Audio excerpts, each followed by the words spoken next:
Good evening and welcome to the Wildcat Sports Network. I'm Nick Luchel. Tonight we are across the board filled with stories from volleyball, swim, and of course, football.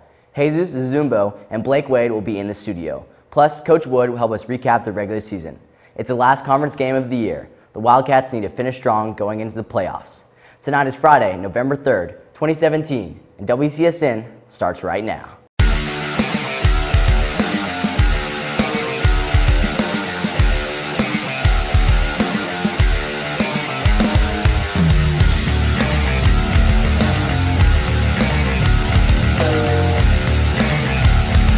Here to start things off is Coach Wood. Coach, thanks for joining us. Last Friday we came away with a win and another shutout on the season. Do you feel like we're finally back in a good groove? Well, I think we're headed that way. I felt really in the Fayetteville game we came out with a loss, but thought we started making our way out of the struggles we had.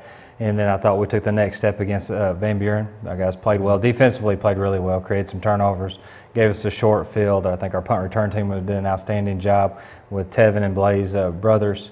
And then offensively, we were able to execute. So what were some of the big takeaways from Van Buren? Well, our guys, were relaxed. They played with confidence. I thought they executed the plan really well. And we ran the ball well. We delivered we had a lot of guys involved in our passing game. I don't think anyone had over 3 catches, but we had a number of guys with 2 and 3 catches or 1 catch. So we dispersed the ball really well offensively. And like I said, defense just did a really solid job for us. So we saw a lot of playing time from Blaze Witchen. Can we expect more out of that this season, and how is he progressing? Blaze has had a good sophomore year for us. He led the sophomore team to 8-1 record. They just finished up, so that's really in 2 years between Central and now here. They've been 18-1, so it's a really good class that we really like. And then, he had an opportunity to go in there at the end of the first quarter, played it out the rest of the second and the third. It did some nice things for us. Was really relaxed in the pocket. It's been really keyed in this week, really focused and being a better quarterback for us and executing. Grant's got a banged up shoulder right now, so Blaze will play tonight at quarterback. I think you'll also see Hunter Wood at quarterback tonight. So we saw Jesus Zumbo attempting a 59-yard field goal Friday. Now Mr. Sherman has an ongoing bet that Zumbo will make a 57-yarder by the end of the season. Do you feel like he has the leg strength in him, and if given the opportunity, will he get another chance at it? Yeah, if Mr. Sherman's made a bet and there's money at stake and he wants to see a 57-yarder, he needs to come speak with me. But overall, I think the big key here is Jesus has the leg for the 57-yarder. He's a guy we have so much faith in. He's really grown up over the 3 years. His leg strength's unbelievable. And so even like Friday night when we tried the 59-yarder, I didn't even think twice about it because I know if he stays on target and, the wind's not blowing in his face or behind him, I think he can make a 57-yarder, he can make a 59. I wouldn't even have a problem with him trying a 60-yard field goal because I have that much faith in Jesus. Yeah. All right. Thanks, Coach. We'll bring Coach Wood back to help us close this show out. But right now, let's hear from a few of our sponsors. Don't go anywhere. You're watching the Wildcat Sports Network. Catering provided by Applebee's. You can love where you live and play at an apartment community managed by Lindsay Management Company. Affordable apartments with awesome amenities, including clubhouses, fitness center, pools, tennis and basketball courts, and playgrounds at select locations. Many locations also include golf privileges, business centers, game rooms, tanning beds, whirlpools, saunas, and resort-style swimming pools. View rates, photos, and apply online at lindsaymanagement.com. Hi, I'm Susie Everett with Everett Chevrolet. You've heard me say we have a better way to buy your new Chevy. If you've not been here to find out what that means, I want to invite you to come see us. You'll love the way we do business. And you can shop our great selection of the North American Truck of the Year, the Chevy Silverado, with the best V8 fuel economy of any full-size truck. Family owned, customer friendly, Everett Chevrolet in Springdale, I-49 at Elm Springs Road. First Security is here. Only here. So that means we're here, here, and here. Even here. And definitely here. Because here is where we want to be. For you. First Security Bank. Only in Arkansas.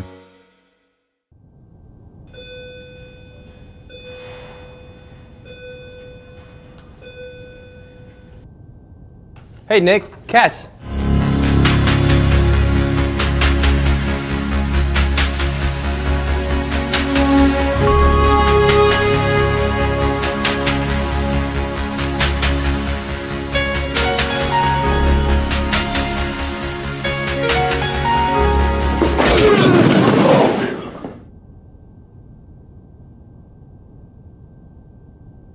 During the Great Depression, nothing came easy. But with just 5 cents, an old truck, and a load of hay, John Tyson and his family found a way to deliver quality chicken to other hardworking people. Today, Tyson continues to find new ways to help put a chicken in every pot. Because people deserve farm-raised chicken of the highest quality. At Tyson, we remain committed to this simple promise: to always keep it real, to always keep it Tyson. Welcome back to the Wildcat Sports Network. Last Friday night, our Wildcats walked away with a win to move to 3-3 on the season. But the win Friday was just a little more special as we were able to recognize the seniors and make it all possible. Take a look. Senior night.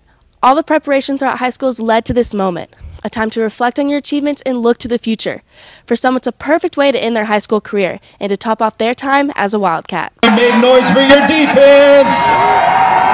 It's been a lot of fun, getting started these last 3 years. To contribute to the team was a lot of fun, and going on these crazy rides with all these guys, it was a blessing. My sophomore year, I wasn't really vocal. I was more lead by example and kind of like followed more. But the last 2 years, I've grown. I'm more vocal, and when the team needed me the most, I stepped up. Senior night isn't just about football. It's also about the seniors on the cheer team, marching band, and Silver Stars dance team. Senior night, it was awesome. But it just kind of felt like all of our hard work these past 3 years had paid off. Sophomore year, I was this little timid sophomore, and I've grown, just confidence. The team, they lift you up, and just they encourage you, and just it's one big family. It's been a long 3 years for these Wildcats, but they've learned and grown a lot since their sophomore year, thanks to Coach Wood's leadership. Senior night's an opportunity to really honor your senior class and their parents and their families, because once those guys get in here for 3 years, we ask a lot of time commitment out of them. I remember even watching them back in junior high, 8th and 9th grade, and they came in as sophomores. We had like 6 of them that contributed to that conference title state runner-up team, and what we've just seen is their leadership grow, their work ethic, how they approach each and every day. With senior night wrapping up, it's time for these cats to go beyond the Wildcat Stadium and begin their new lives facing obstacles they're already prepared for. For WCSN, I'm Olivia Stumbaugh. We want to give a special thank you to all the seniors from the cheer team, Silver Stars, band, football team, and our very own WCSN team. Congratulations on such a great year. Let's finish strong. Let's take another quick commercial break, but don't go anywhere. Blake Wade and Jesus Zumbo will be in the studio. Don't go anywhere. WCSN will be right back.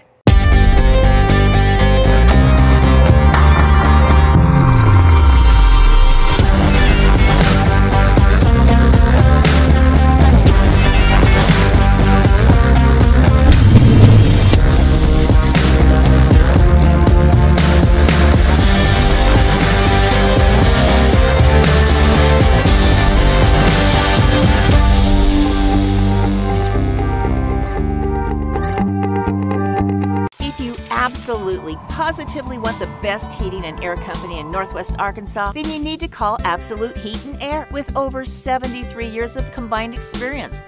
Their technicians are fully licensed and insured, background checked, and drug tested, so you can absolutely trust Absolute Heat and Air. They offer $49 service calls all year long, 24/7, 365. The absolute best value around. Call Absolute Heat and Air or visit us online. We came to Arvest Bank to see what makes it different. It's a community bank that really reaches out to the customers to make them feel special. I feel special every time I come in here. They want to be involved in the community and want to be part of the community. They support our university, our athletic department. They've told us that they could have a fleet of volunteers there to help this year if we needed. I see them at a lot of our Hispanic community events that we do. I can't think of another bank in the city that has such a big community presence as Arvest. Arvest Bank, our customers say it best. Ever since we incorporated theater into our practices, our hustle plays have increased 60%.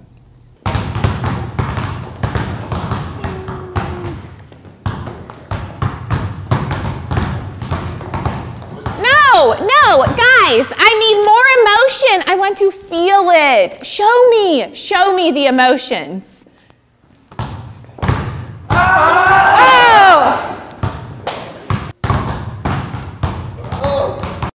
Professional entertainer and musician Bobby Blackburn regained his life with the help of Dr. Josh Roller at Roller Weight Loss and Advanced Surgery. When I'm on stage and I'm entertaining, I give everything I've got. I always have, and it's just the way I'm programmed. And now that I've lost all the weight, I've got my energy back. I feel like I'm entertaining at 100% again. It got to a point where the weight was going to cost me my career. I was 436 and now I'm 206. Don't let your weight hold you back. Register for a free weight loss seminar today. Switching gears to volleyball, we were able to venture to Conway, Arkansas last week as our Lady Wildcat volleyball team competed against the #1 team in the state of Arkansas in the state playoffs semifinals. The journey was absolutely incredible as they were behind 2 matches, but their comeback is something to be remembered. Let's take a look. The state volleyball playoffs are here, and the Wildcats have found themselves in the mix for another chance to take home a state title. After last year's team coming up just short, these Wildcats are poised and ready to get over the hump and take home a state championship.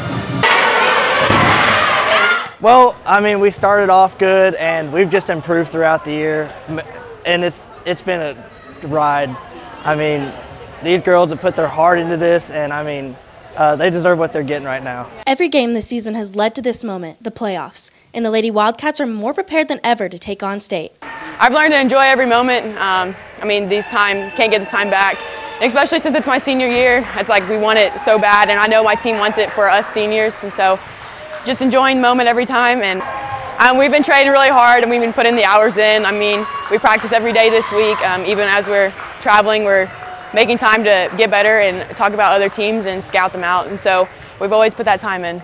Even with losing seniors from last year's team, the Cats this year are surprising everyone with their amazing success in the season. I think we've scared everybody. It's been crazy because I think nobody thought we were going to be very talented this year. I think everyone overlooked us as we lost 12 seniors. And you know, we've had a lot of girls who didn't play a lot last year step in and play big roles, and I think that's just huge for our group. Their passion is going to do it for them. This group of seniors has fought from the very beginning with me. We've been there 3 times now. I think we have that unfinished business. There's a big monkey on our back to get this taken care of. And so they want it more than anybody, and they deserve it because they work hard every day. The Wildcats are headed into the championship game as they take down Conway Wampus Cats. Led by Lauren Thompson, Har-Ber is back into the state championships once again. For WCSN, I'm Olivia Stumbaugh. Our Wildcat volleyball team made it to the state championship game for the 3rd consecutive year, and while they fell short, the final score is not an accurate representation of just how great this group of girls are. Congratulations on a phenomenal year. We are proud of your hard work.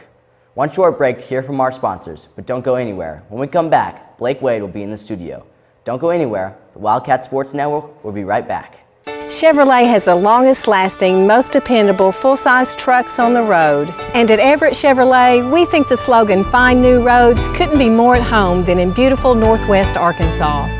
The 2015 Silverado has the most fuel-efficient gas V8 ever, perfect for those long drives in the country.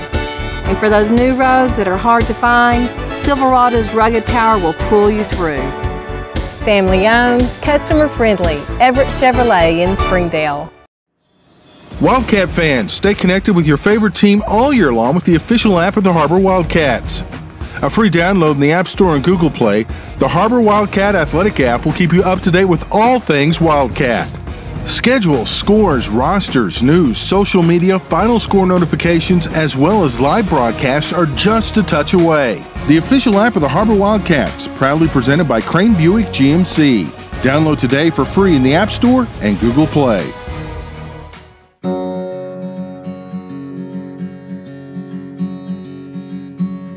Hometown. That word still means something here. It means we're neighbors. We do the right thing. We care about your family. And you deserve the very best every time you walk in the front door. Harps.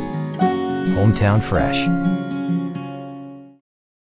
So, St. Matthews, his lightning fast speed. No. He's got explosive speed. Dude, he's lightning fast. St., would you describe your speed as explosive or lightning fast? What? Dude, I'm telling you, he's explosive. Lightning fast. What's that? Lightning fast. Lightning fast. Yeah.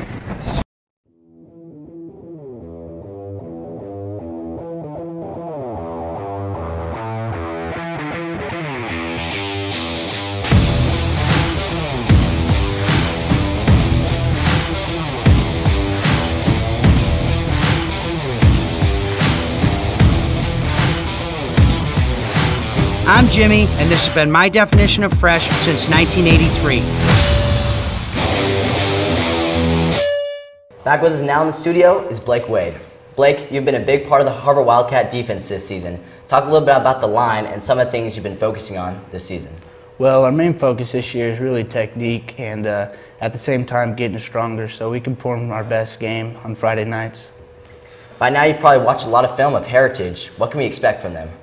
They run the ball really well. They're really big up front and they got some athletes in the backfield. I feel like they're going to come and give us their best shot and we're going to give them ours. Now, not a lot of people would actually guess this, but you're a junior playing like a senior. Next year you'll be leading that defensive line. What all have you learned from this year's senior class? Well, teamwork's the biggest thing. We've developed a bond. We play for each other out on the field, and our seniors have really stepped it up this year, and we're looking to send them out on a good note, winning the state title. Blake, thanks for joining us, and good luck tonight. Let's take a quick commercial break to hear from a few of our sponsors. Don't go anywhere. Jesus Zumbo and Coach Wood will be in the studio coming up. You're watching the Wildcat Sports Network. Hi, I'm Susie Everett. Here at Everett Chrysler Dodge Jeep Ram, family-owned, customer-friendly is more than just a slogan. We're dedicated to giving you the best car buying experience you've ever had. We really do want what's best for our customers, and it shows in everything we do. So come see us for a better way to buy Motor Trend's Truck of the Year, the Ram 1500. Family-owned, customer-friendly, Everett Chrysler Dodge Jeep Ram in Springdale. First Security is here. Only here. So that means we're here, here, and here. Even here. And definitely here. Because here is where we want to be for you. First Security Bank. Only in Arkansas. Welcome home to Lindsay Living. From value-packed basic apartments with appliances and washers and dryers to resort-style apartment living on golf courses with fabulous amenities. You'll love where you live and play. Visit lindsaymanagement.com to apply online and see photos, rates, and floor plans for all locations we manage throughout Arkansas and in surrounding states. For WCSN, I'm Ashlyn Grace Brothers. No, you gotta own it. You gotta be like, for WCSN, I'm Ashlyn Grace Brothers. For WCSN, I'm Ashlyn Grace Brothers. No, I'm Ashlyn Grace Brothers. Okay, I'm Ashlyn Grace Brothers. Better. Yeah, but don't you think I should add like some... Ow! Red, yellow card. Is she gonna be okay? Yeah, they always do this. Okay, so you said, I'm Ashlyn Grace Brothers. Yeah, just no. But don't you think that I should add something like, that's the way the cookie crumbles, or, ooh, okay, good one. I could say something like, no, just one more time. Okay, for WCSN, I'm Ashlyn Grace Brothers. Much better. When accidents happen, our 30 minutes or less ER service pledge can mean less waiting and faster care. The 30 minutes or less ER service pledge at Northwest Health System Bentonville and Springdale. United Way of Northwest Arkansas fights for the health, education, and financial stability of every child in our community. Because change doesn't happen alone. We have one life. To live better, we must live united. Welcome back. One of the few teams that we rarely hear from is our Har-Ber swim team. With many Division I athletes coming from Har-Ber, our swim team is no exception. Gentry Spresser was standing by as this year's swim season is already underway. Here's the story. The Har-Ber swim team is known for a drive and a dedication unlike any other, and with the 2017-2018 season finally underway, these cats are determined to show us what they're all about. Preparing for the team, just starting with getting in the water early in the morning and just practicing and focusing on the little details and reminding the kids that it's all about what you make of it. You know, if you want to be the best swimmer, you need to put in the best work. You know, if you just want to learn how to swim, then that's just as likely for you to achieve as well. So it's just coming down to focusing on the little details and really applying that technique into fast swimming and just disciplining yourselves. I think the biggest competition kind of happened last night against the crosstown rival, Springdale High School, but in the conference as a whole, there's some really good teams out in Bentonville, and so a lot of those students are doing club as well on the side, so they have a lot of fast swimming up there, and they have good competition for the conference as a whole, so that it could go any way really, because a lot of the kids that were the top swimmers last year have graduated, so it's kind of up for any school to compete and place first at state. Staying confident is a big part of this team's agenda as they face their crosstown rivals, along with the speed swimmers at Bentonville on their road to state. Biggest competition is probably going to be Fayetteville and Bentonville, just like in every other sport, I guess. They have a lot of club swimmers, so aquahogs and sharks, so it'll be pretty good. Well, Springdale probably, just because there's so many people and they can get so many points that they're just going to be harder to beat point-wise. But talent-wise, I think we're a pretty competitive team, so. Although they graduated a lot of seniors this year, the new team is quickly filling their spots with new talent. For the season, I think we graduated a lot of seniors this past year, and so we have a lot of kids who are coming in who are new to the sport, and we have a lot of kids who were sophomores last year who are now juniors who are stepping into the leadership roles, and they're realizing a lot of the points that we could potentially score are going to kind of come onto them. So we have a lot of kids stepping into big shoes, and so it's really exciting to see those kids step in to that leadership role, to see what they're capable of, and a lot of the students are going to be able to surprise themselves to see that they are as good as they think they are. With this new season just kicking off, the Wildcats are off to a great start and definitely have a state championship in their future. For WCSN, I'm Gentry Spresser. Har-Ber has a meet next Thursday at John Brown University. Good luck to those athletes. Be sure to watch WCSN to keep up to date with all things Wildcat. Let's hear from a few more of our sponsors, but when we come back, Jesus Zumbo will finally be here in person. Don't go anywhere. You're watching the Wildcat Sports Network. Welcome home to Lindsay Living. Affordable rates, available on-site management, attitudes of service, and amenities unmatched make residents love where they live and play. From value-packed basic apartments to resort-style living on golf courses, we manage options to fit your needs and wants. Apply online at lindsaymanagement.com for locations throughout Arkansas and in surrounding states. Our 30 minutes or less ER service pledge means faster care. And because we're full-service hospitals, a lot more care if you need it. Less waiting, faster care. At Northwest Health System, Bentonville and Springdale. All-in-one labor delivery recovery rooms. Level 3 neonatal ICU with 24/7 on-site coverage by neonatology physicians or neonatal nurse practitioners. The area's only medical staff with a maternal fetal medicine specialist for high-risk pregnancies. Over 53,000 bundles of joy delivered. If you're expecting, you can expect more from us. The birthplace of wow. To learn more or to find a physician, visit northwesthealth.com/babies.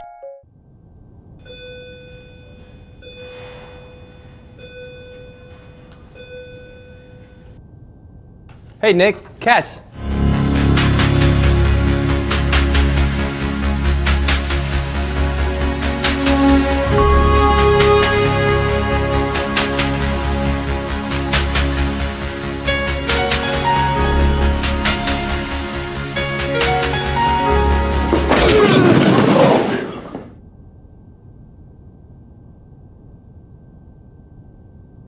Ozarks Go from Ozarks Electric Cooperative is leading the fiber revolution, connecting the divide with high-speed broadband access to close that gap. From cloud to cloud, post to post, from downtown to way out of town, to connect our customers to a world of blazing speed and access to absolutely everywhere. It's our customers connected and energized with Ozarks Go. Back in the studio is the man, the myth, the legend, Jesus Zumbo. Jesus, thanks for being here. Thanks for having me. Now we have to ask you right away. Mr. Sherman has an ongoing bet that you can make a 57-yard field goal and beat the state record. Do you feel you have that in you? With a little bit of the wind helping me, yeah, I'm pretty sure I can do that. Yeah. So what's your mentality like going into every game? It's just don't miss, and hopefully, Coach Wood gives me a little field goal. I can, to ease the tension in my head. Yeah. Friday, you had the opportunity to kick a 59-yard field goal. Talk a little bit about what led to that kick. Like Coach Sims says, hey, for kickers, everything's mental, and I guess I wasn't, mentally prepared. I mean, 59, I'm like, oh wow, I can be big, and I ended up kicking it bad, and my bad for all the fans. So you play soccer at Har-Ber as well. Do you feel like that's helped you get where you are today? Yeah, soccer usually helps with my agility, so with my leg speed, and that's all you need to kick a football is leg speed and a little power, so yeah, that's been helping me. Do you have any plans after high school to play at the college level? Yeah, I mean, whatever school offers me, I haven't had any offers, but yeah, my plan is to go to college and kick a football. All right, Jesus, thanks for joining us tonight, and good luck. Okay. Transitioning to our next story, I was standing by last Friday night and shadowed Jesus to see just what it takes to be on his level. Let's take a look. Throughout the year, we've focused on dynamic playmakers like Peyton Kofer, Brighton Cook, and even the offensive line. But today, we take a different approach as we tell you the story of senior kicker Jesus Zumbo and all the hard work that's led him here today. The extra point by Zumbo is up and good. I feel like I thrive when I'm pressured. Like, if there's no pressure, you know, I'll be all sluggish, which is bad, but if I'm with pressure, I mean, I'll be sharp and, you know, get the job done. And Coach Simpson, he's cool, but he's strict, so every time I do something wrong, he either calls me for it or, like, you know, what makes me think about it, makes me go over it, makes me do it over and over again until I get it right, and, you know, that's good in the coach. Being the kicking coach, Coach Simpson has impacted Jesus' time here at Har-Ber in a big way. Coming in his first year, Jesus impressed early on only as a sophomore. You know, he came in as a sophomore, ended up being an all-state kicker that year, selected by the conference coaches as an all-state kicker. You know, he did a lot of good things his sophomore year. He was just learning about the ball and where to place it. Junior year got better, went through and did a great job placing the ball, which is really important for us because we'd run several different kickoffs. And then this year, last couple of games, he's been punting for us too. So now he's placing the ball on punts and then kicking the ball in the end zone for us. If you got a guy you know is going to put the ball in the end zone and he puts it 8 yards deep about 95% of the time, and then when we go through, teams are starting on the 20-yard line, so defensively got to go 80 yards to score. That's a huge uplift. The other thing that's important about him putting the ball in the end zone is the fact that, you know, our guys just have confidence in him, and when he's on, we start the game kicking off. You know, we usually try to defer and kick off, play defense first. When he hits the ball in the end zone, you just see everybody's smiling and we're ready to go. Zumbo provides that perfect spark to help the team start each and every game. Kicking into the end zone almost every time gives the Cats a big advantage, and with the success, Jesus is beginning to feel more and more confident. I think, you know, when you have success, I mean, it builds confidence, and I think, you know, he wants to be the best at what he does, and it didn't matter if it's football or soccer, that's what he wants. And so for us, kicking-wise, when he gets out there, he really works his craft. I mean, he puts a lot of time in before school, after school, trying to get better at what he's doing. He can do a lot of things with the football, not only on kickoff, but the field goals, his onside kicks. I mean, he could sky kick it if we need it, so he's very versatile. Jesus Zumbo has slowly become better and better through his 3 years here at Har-Ber. With hard work and dedication, he's become one of the best kickers this program has ever had. For WCSN, I'm Nick Luttrell. The Wildcat football season is winding down, and the team needs support now more than ever. Please come out and support Jesus and the rest of the Wildcats. It looks like we will likely have one last home game as we host the first round of the state playoffs. One last commercial break, and when we come back, Coach Wood will be here to close out the show. Don't go anywhere. WCSN will be right back. Helping your family stay healthy and active is what we're all about at Northwest Physicians. And we're expanding to meet the needs of our growing community. Today, you'll find more than 40 convenient locations throughout Northwest Arkansas, including primary care, specialty, and urgent care clinics, so we're always close by when you need us. To find the location nearest you, visit nw-physicians.com.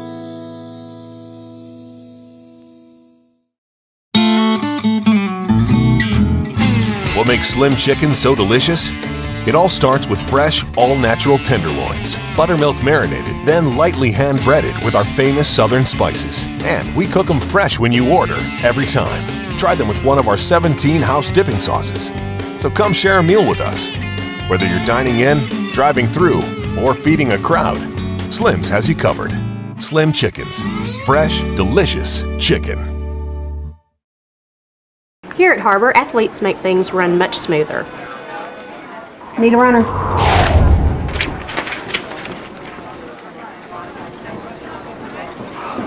2 seconds slower than the last time, Chris. Come on. This is Jack. And this I am starving! is Jack's appetite.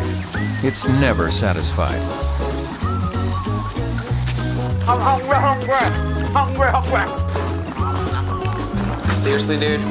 What? Then Jack's mom started serving Tyson Anytizer snacks. With all white meat and lots of protein, they're the only snacks that make Jack's appetite disappear.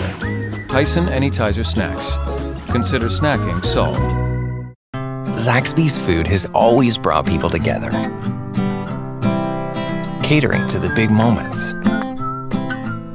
the little wins, the long talks, and the quick getaways. Because food this inviting is bound to add a lot of flavor to your life. Introducing the Zax Pack. Served with chicken fingers, sides, Texas toast, and iced tea. Pick one up for dinner or your next event. Friends, family, flavor. Zaxby's. Indescribably good. Here to help us close out the show is none other than Coach Wood. Coach, it's the last game of the season. How important is it to finish strong tonight? Well, I think it's vital. I mean, we're getting ready to go into week 11. We're going to host a playoff game, probably last home game for our senior class, and we've got to build momentum. Like I said, we took step one against Fayetteville. We've taken another step last week against Van Buren, and tonight against Heritage. It's really important that we play well, that we execute, we protect the football, minimize the penalties, win the turnover battle. So, I mean, it's an important night for us. So what are things we can expect from Heritage tonight? Well, I mean, they've had a lot of injuries. They've gone through a lot of adversity this year. Very resilient. I think Coach Travis has done a fantastic job keeping that group together and battling and competing every week. And offensively, they're going to run it. They've got a lot of variations of what they're doing. They've got a quarterback that can throw the ball pretty good, a couple really good receivers. Defensively, we're going to see kind of the same thing we saw from Van Buren out of a 4-3 defense. Try to keep everything in front of you and make you try to execute all the way down the field. Who are some of the key players that we need to be looking out for? Well, I mean, I think just from the Heritage group as a whole, I think their defensive front does a really good job with pressure. They play with their hands really well. I like their inside linebacker. He runs really well. Offensively, it starts with the quarterback. He's a big guy. They move him around. He even plays some tight end. They bring in another young man. I think they got two really good receivers on the outside, and their offensive line's where they've taken the most hits this year, and those guys that they've asked to step up, those second and third teamers have done that. So it's just a group playing pretty solid right now. So what do the Wildcats need to do to walk away with a win tonight? Well, I mean, the biggest thing for us is not turn the ball over. I mean, we did again last week, but it wasn't as evident because we come out with the win. But we've got to do a better job of protecting the football. Got to be smart. We got to win field position. We got to execute in the red zone, and kicking game's got to continue to be on point for us. Yeah, Coach, good luck tonight. That's all the time we have for this week. For Superintendent Dr. Jim Rollins and Athletic Director Wayne Stellick, I'm Nick Luttrell. Up next is Kickoff. We'll see you next week.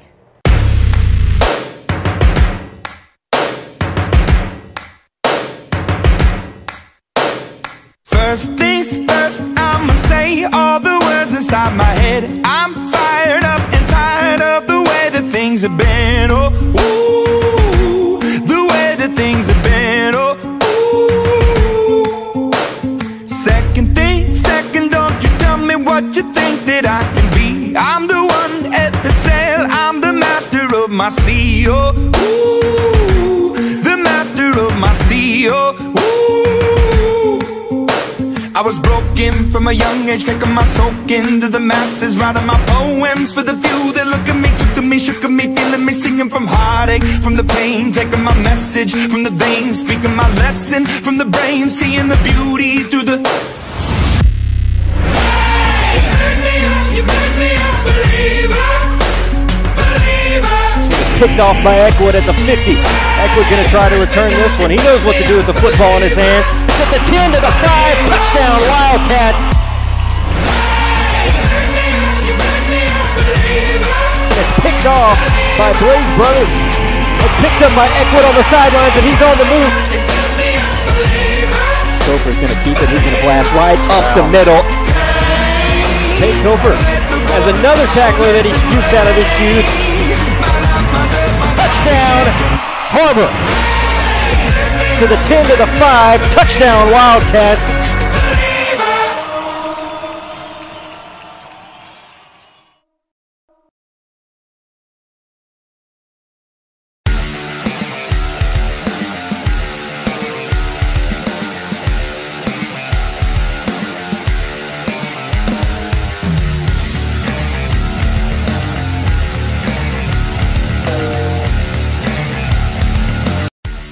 Catering provided by Applebee's.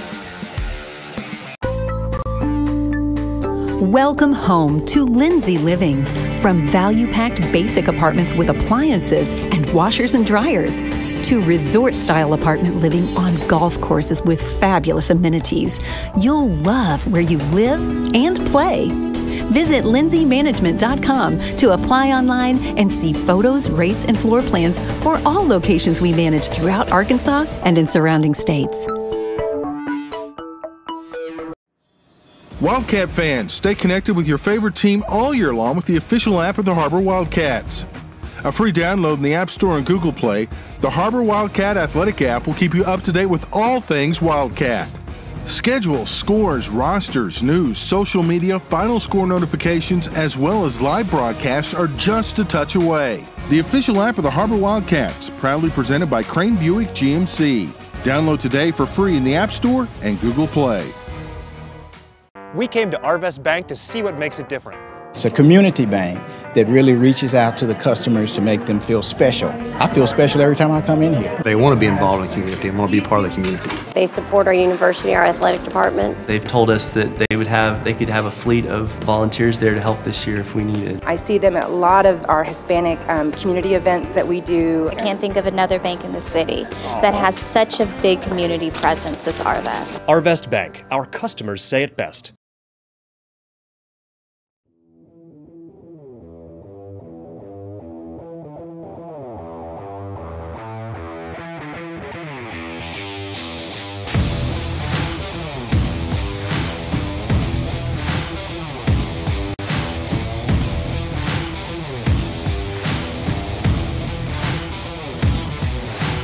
I'm Jimmy, and this has been my definition of fresh since 1983.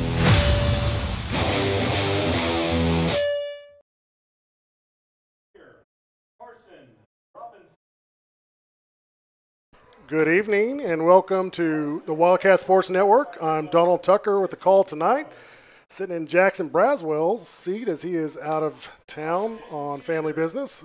Sitting to my right, color commentating is Mason Herndon. Mason, welcome to the Wildcat Sports Network. Thank you. I appreciate you having me. I'm really excited to get this going tonight.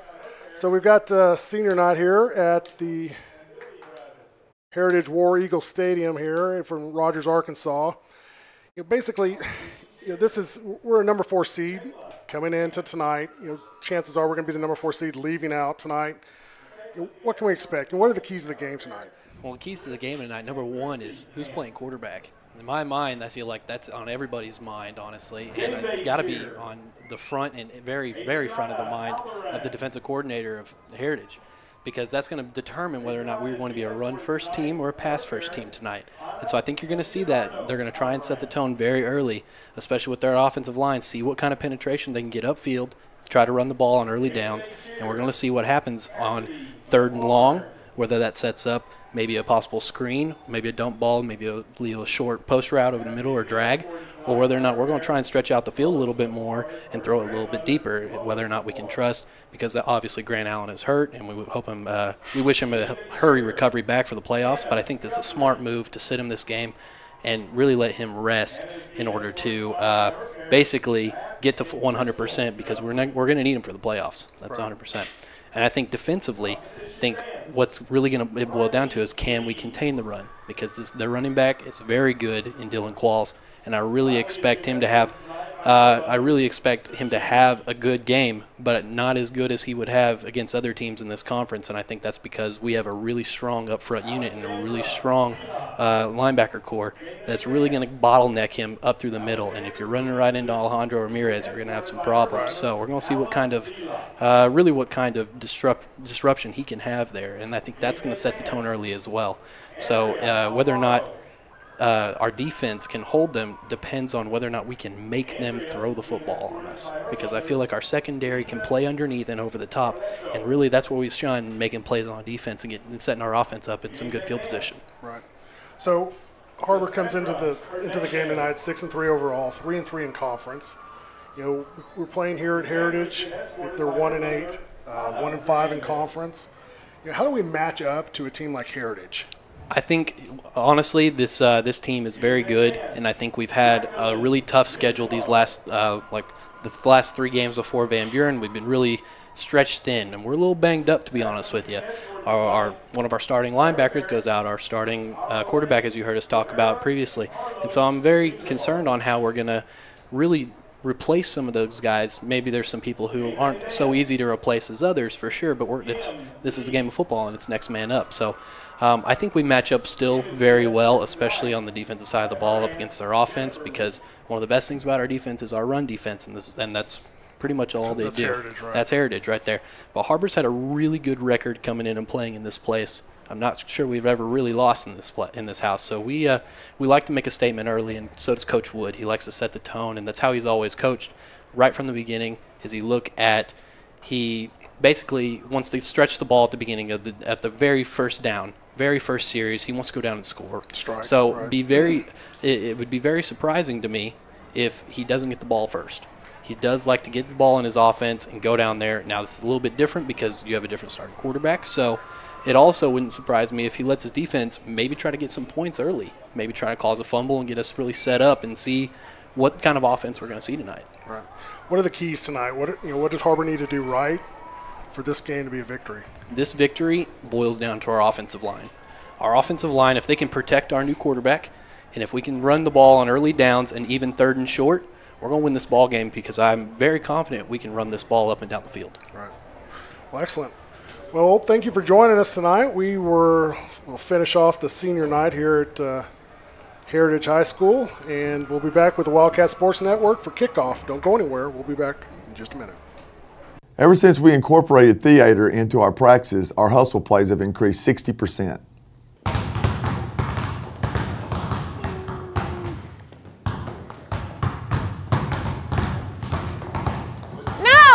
No, guys, I need more emotion. I want to feel it. Show me the emotions. Oh!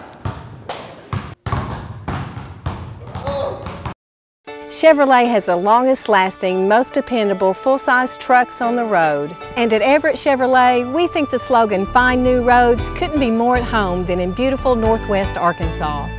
The 2015 Silverado has the most fuel-efficient gas V8 ever, perfect for those long drives in the country. And for those new roads that are hard to find, Silverado's rugged power will pull you through. Family-owned, customer-friendly, Everett Chevrolet in Springdale. When accidents happen, our 30 minutes or less ER service pledge can mean less waiting and faster care. The 30 minutes or less ER service pledge at Northwest Health System Bentonville and Springdale.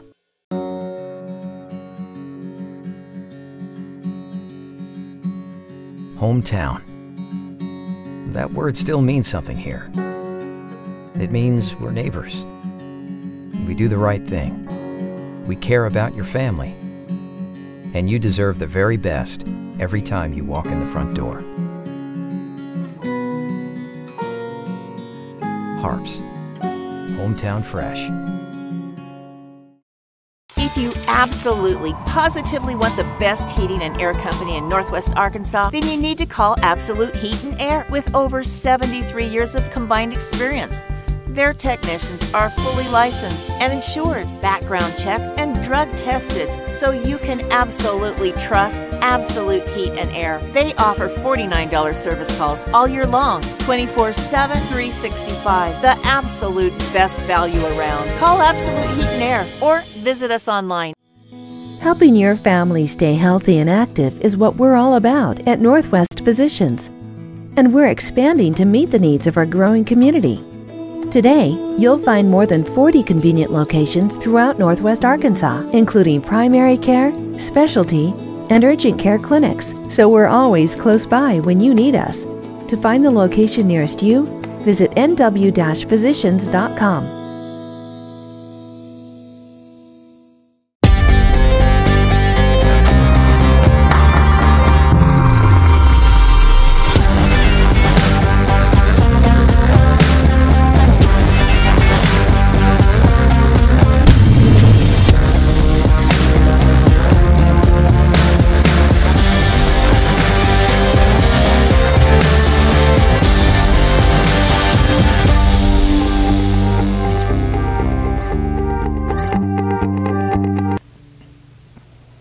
Hey, do you want to buy your book? No, I don't think so.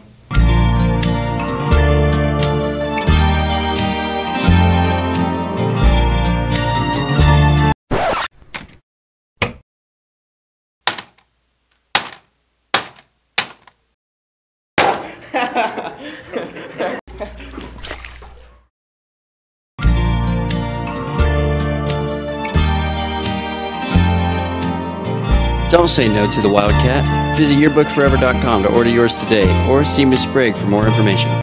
Hi, I'm Susie Everett with Everett Chevrolet. You've heard me say we have a better way to buy your new Chevy. If you've not been here to find out what that means, I want to invite you to come see us. You'll love the way we do business. And you can shop our great selection of the North American Truck of the Year, the Chevy Silverado, with the best V8 fuel economy of any full-size truck. Family owned, customer friendly, Everett Chevrolet in Springdale, I-49 at Elm Springs Road. Welcome home to Lindsay Living. Affordable rates, available on-site management, attitudes of service, and amenities unmatched make residents love where they live and play. From value-packed basic apartments to resort-style living on golf courses, we manage options to fit your needs and wants. Apply online at lindsaymanagement.com for locations throughout Arkansas and in surrounding states. For WCSN, I'm Ashlyn Grace Brothers. No, you gotta own it. You gotta be like, for WCSN, I'm Ashlyn Grace Brothers. For WCSN, I'm Ashlyn Grace Brothers. No, I'm Ashlyn Grace Brothers. Okay, I'm Ashlyn Grace Brothers. Better. Okay, yeah, but don't you think I should add like so?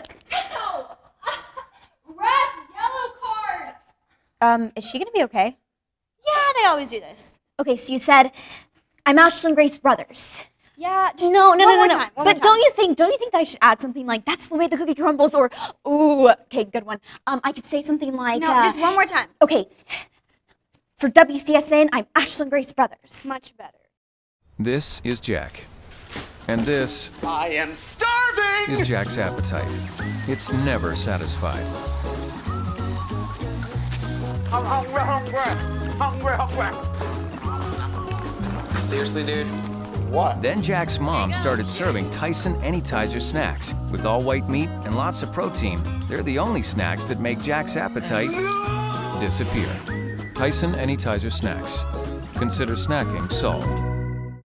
Hi, I'm Susie Everett. Here at Everett Chrysler Dodge Jeep Ram, family-owned, customer-friendly is more than just a slogan. We're dedicated to giving you the best car buying experience you've ever had. We really do want what's best for our customers, and it shows in everything we do. So come see us for a better way to buy Motor Trend's Truck of the Year, the Ram 1500. Family-owned, customer-friendly, Everett Chrysler Dodge Jeep Ram in Springdale. Professional entertainer and musician Bobby Blackburn regained his life with the help of Dr. Josh Roller at Roller Weight Loss and Advanced Surgery. When I'm on stage and I'm entertaining, I give everything I've got. I always have, and it's just the way I'm programmed. And now that I've lost all the weight, I've got my energy back. I feel like I'm entertaining at 100% again. It got to a point where the weight was going to cost me my career.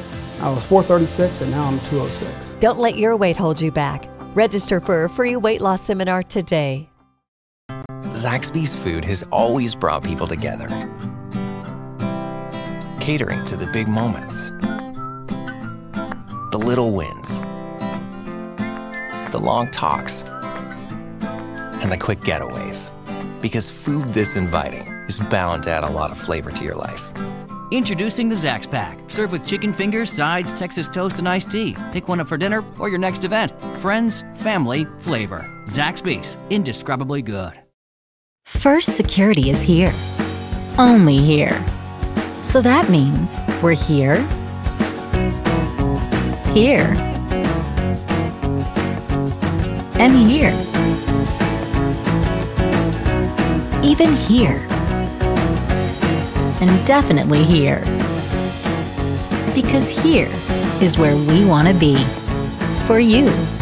First Security Bank. Only in Arkansas.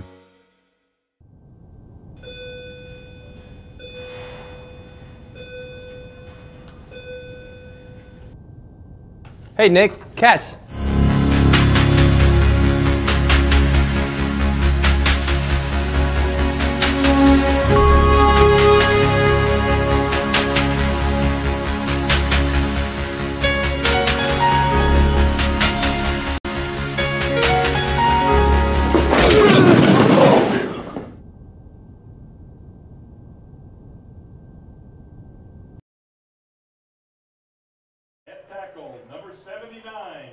Har-Ber. And on defense, at safety, number 7, Ty Grazer. At linebacker, number 16, Trey Kitterman. At linebacker, number 17, Carter Christian. At cornerback, number 24, Tanner Epps. At cornerback, number 27, Liam Alderson. At defensive tackle, number 35, DeAndre Mendez. At safety, number 37, Devin Holman. At linebacker, number 44, Parker Lee. At linebacker, number 46, Nathan Morales. At defensive end, number 47, Giovanni Hernandez. At defensive end, number 63, Landon Evans. And the head coach for the Heritage High School War Eagles,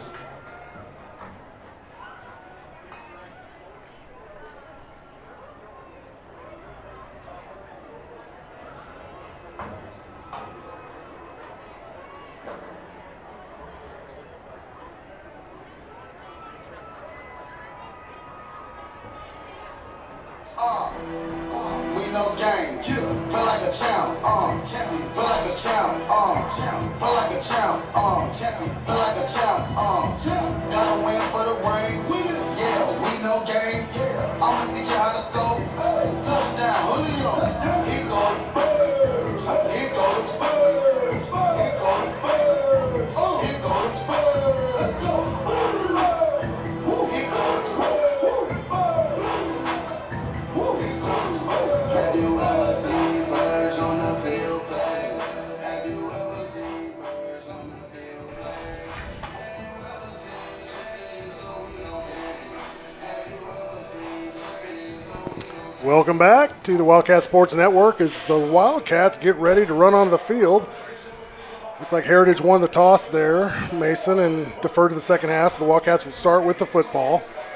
What can we expect right off the bat? Well, it's just like I thought, Donald. I really thought that right at the very beginning they would try to set the tone early offensively. That way to really put to rest any doubts of, even though we're a little banged up, that we can still put some points on the board. And I think that's what Coach Wood also wants to demonstrate to his team, that even though we're hurting a little bit, we're going to keep going. We're going to keep pounding the rock, and we're going to score points, and we're going to beat people. Excellent. Well, tonight, your kickoff keys of the game brought to you there by Legacy National Bank. As we said, basically just run the ball, no turnovers, no penalties. That's basically what we're looking for here. Absolutely. I think no turnovers is definitely a key to the game, and I'm glad you brought it up because it's definitely been one of the ailments of this offense, and really, unfortunately, we've given the ball up way too many times in really key positions, even to give us a chance to win the game, whether it be on a last drive and we fumble, or just too many overall interceptions that really put us behind, because at no point during either of the Bentonville West, or the Fayetteville game did I think that we were outclassed in talent. I think a lot of it was shooting ourselves in the foot, and unfortunately a lot of that can be fixed with practice. Unfortunately, one of the guys who is such a main part to our offense is injured. But I think it's when he gets back to 100% coming out here, I think we're going to see a lot more confidence from him. And I think when you have a lot of confidence in your quarterback, both from the coaches and from your offense, I think that's the way you put up the most amount of points. So your weather for tonight, 73 degrees here in Rogers, Arkansas. Your weather brought to you by Best Sports, the sports shop for all seasons. We're about 15 seconds away from kickoff. Looks like we got a little bit of a standoff here on who's going to run out. Typical Wildcat fashion. Absolutely. I loved seeing it on the Springdale field. That was a place that I played when I grew up on the Springdale field, and I always like to envision it as my field. So I'm glad they kind of showed up and took that stand, and I think that a lot of that has to do with some new additions to their coaching staff and sort of the fire that's been lit within this Wildcat team. Here comes your Wildcats on the field. We're getting ready for kickoff. We're going to take a quick commercial break. Don't go anywhere. You're watching Wildcat Sports Network. Our 30 minutes or less ER service pledge means faster care. And because we're full service hospitals, a lot more care if you need it. Less waiting, faster care. At Northwest Health System, Bentonville and Springdale. Will gives to Garrett on the draw. He's got a hole. Garrett inside the 20. Garrett still going inside the 10. 5, touchdown Springdale. Hi, I'm Dennis DeBus. And I'm Don Strubing. And we want you to join the Varsity Club. It's a club that connects former Springdale High and Har-Ber High student athletes, coaches, and administrators. Plus, funds from this club may be used to support scholarships and teams. For charter memberships, you only have to pay $20 a year. But for the first 5 years you're out of school, members only have to pay $5. Join now. The Varsity Club. Seconds he still had gone. 7, 6, 5. Perry to the rack. Good! Perry off the rack. Hempfield's full court.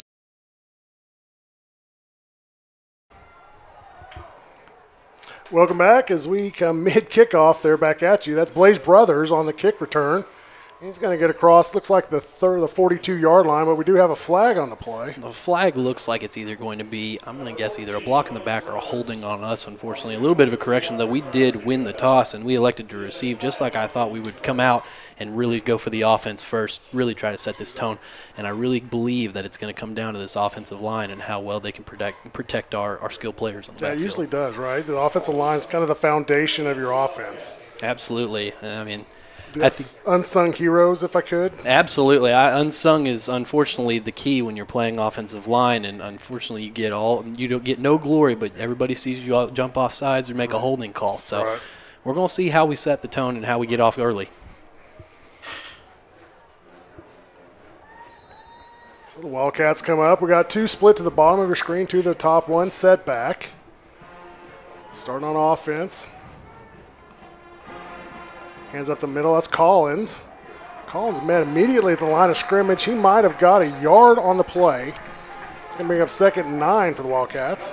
Yeah, that hole opened up very briefly, and then it went going. Looks like we're going to go with a little bit of hurry up here, but Witchen is our starting quarterback tonight. Witchen doing a good job bringing him up to the line of scrimmage. Got 3 to the bottom split, 2 to the top, wide open offense. Takes a snap, immediately throws to the top of your screen. Hunter Wood on the reception. He's going to pick up about 6 yards on that play. Yeah, what you're seeing, everybody's running the comeback route. Everybody's 6-7 yards and coming back, waiting for those. We're going to set up. We're going to set the tone here. What it looks like, maybe we're going to run on first down, and then we're going to watch our quarterback slowly build up his throws. That's 3rd down. 3rd down and about 3 yards. Witching back. Kofor in motion on a jet sweep up the middle where Collins gets a 1st down and maybe an extra yard on top of that. And I think that's all effort by Collins, honestly, there, because I didn't see much of a hole hardly at all there, although our tackles did a great job kicking down and one even blocked down. But that's one of those plays where you leave your end free and you just kind of you kind of hope that he goes with the motion. We ran a lot of motion back in my day, and it's kind of good to see Coach Wood getting back to it. Back to the spread here, to the bottom, to the top. Witchen dropping back for the pass, throws across the middle. That's Matt Thomas across the middle. He's open to the 30. Looks like he's going to be brought down about the 30-yard line. Great pass across the middle. Absolutely, and that was a great job by Witchen, staying in the pocket, staying calm, because he had blitzers coming up the middle. He saw a 3-man rush, but very late he sees a middle linebacker coming up the middle. And luckily, you see our guard get a little bit of a chip on him and call him. That way he has time to make that throw. Great replay there by Applebee's. So you also notice the hurry-up offense here on the Wildcats. A little bit new for tonight's game. I like it. Like I said, we're gonna run down the field quick. Quick slant across the middle. That's Nick Parchman coming over the middle there. Parchman doing a good job getting some extra yards, taking it back to the bottom of your screen. Going to pick up 9 yards on that play. You know, every coach will tell you, do not run backwards, run north and south. And sometimes, you know what, the instinct of the athlete takes over, and you just try to make some people miss. But in that case, it worked out for him.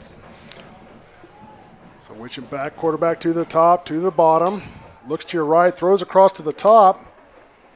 Parchman again.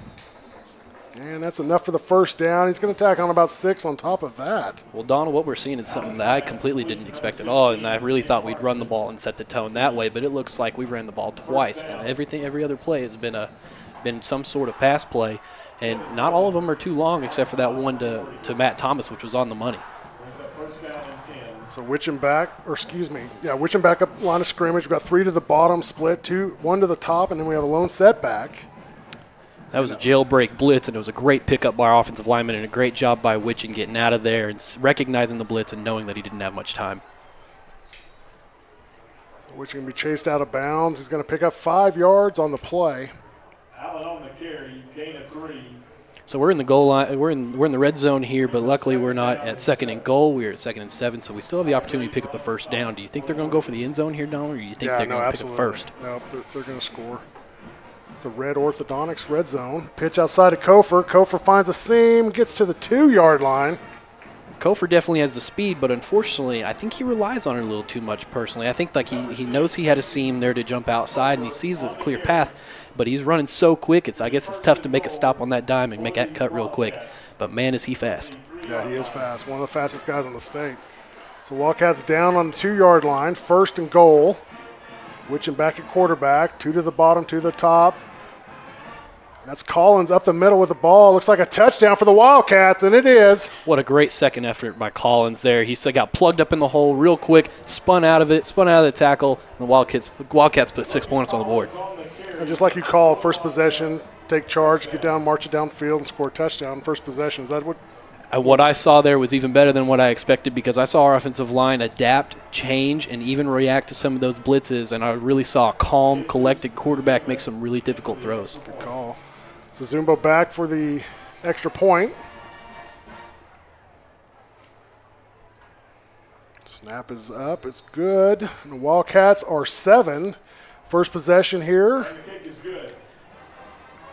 Defensively, what I'm seeing here for when we get out here for defense, I think our main thing is being disruptive, causing turnovers, sending blitz, being able to stop the run, being able to put a little bit of doubt in their offensive mind that maybe they can't run the ball on us, maybe they're going to have to throw it, and I think that really sets by this very first possession. We're going to see a lot about what makes this team, especially come playoff time, and a lot of it's going to be set by the first series of the game on both sides of the ball, unfortunately. So that scoring drive brought to you by First Security Bank. Bank better all across Arkansas. 9 minutes, 10 seconds left to go here in the first quarter. Wildcats are up 7-0. Now it's kind of interesting to see what happens with the War Eagles and if they have an answer for this Wildcat defense. That's definitely going to be interesting. Of course, you got the Zumbo here kicking against the wind, so we're going to see if he gets it booted out or whether or not we're actually going to see a return. Because the return, especially from Zumbo, is few and far between. Yeah, sure it is. Yeah, usually it's a touchback. We joke about it all the time that the kickoff team really doesn't get a lot of playing action because it's a touchback, so they're just standing there. I wish I had that when I played. I had to run down there to the goal line every single time. So Zumbo has it teed up. And the kick is off, and that is going deep into the end zone. That's a heck of a kick against the wind, even with that amount of height. That was phenomenal. So the War Eagles will start their possession on offense from the 20-yard line. They got 9 minutes, 10 seconds to go in the first quarter. So we talked about being a little bit banged up here on both sides of the ball. Replacing Trevor Alderson is number 54, Nick Fuscher. And I really think he's going to be up and coming, really going to be making a lot of disrupting plays. And I think once he gets more comfortable inside the box, we're going to see what he's capable of. So the War Eagles come with 2 at the bottom of your screen, 1 split to the top, lone setback.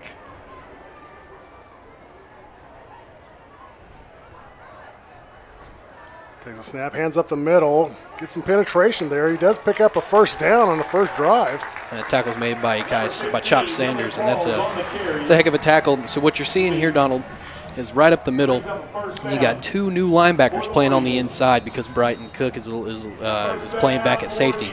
So you have Miller Herndon, number 12, outside of the box in his back where he originally played, and then Chop Sanders, number 10, on the other side of the ball, both playing outside linebacker. And you have number 41, Gabe Baker, and Nick Fuscher in the middle.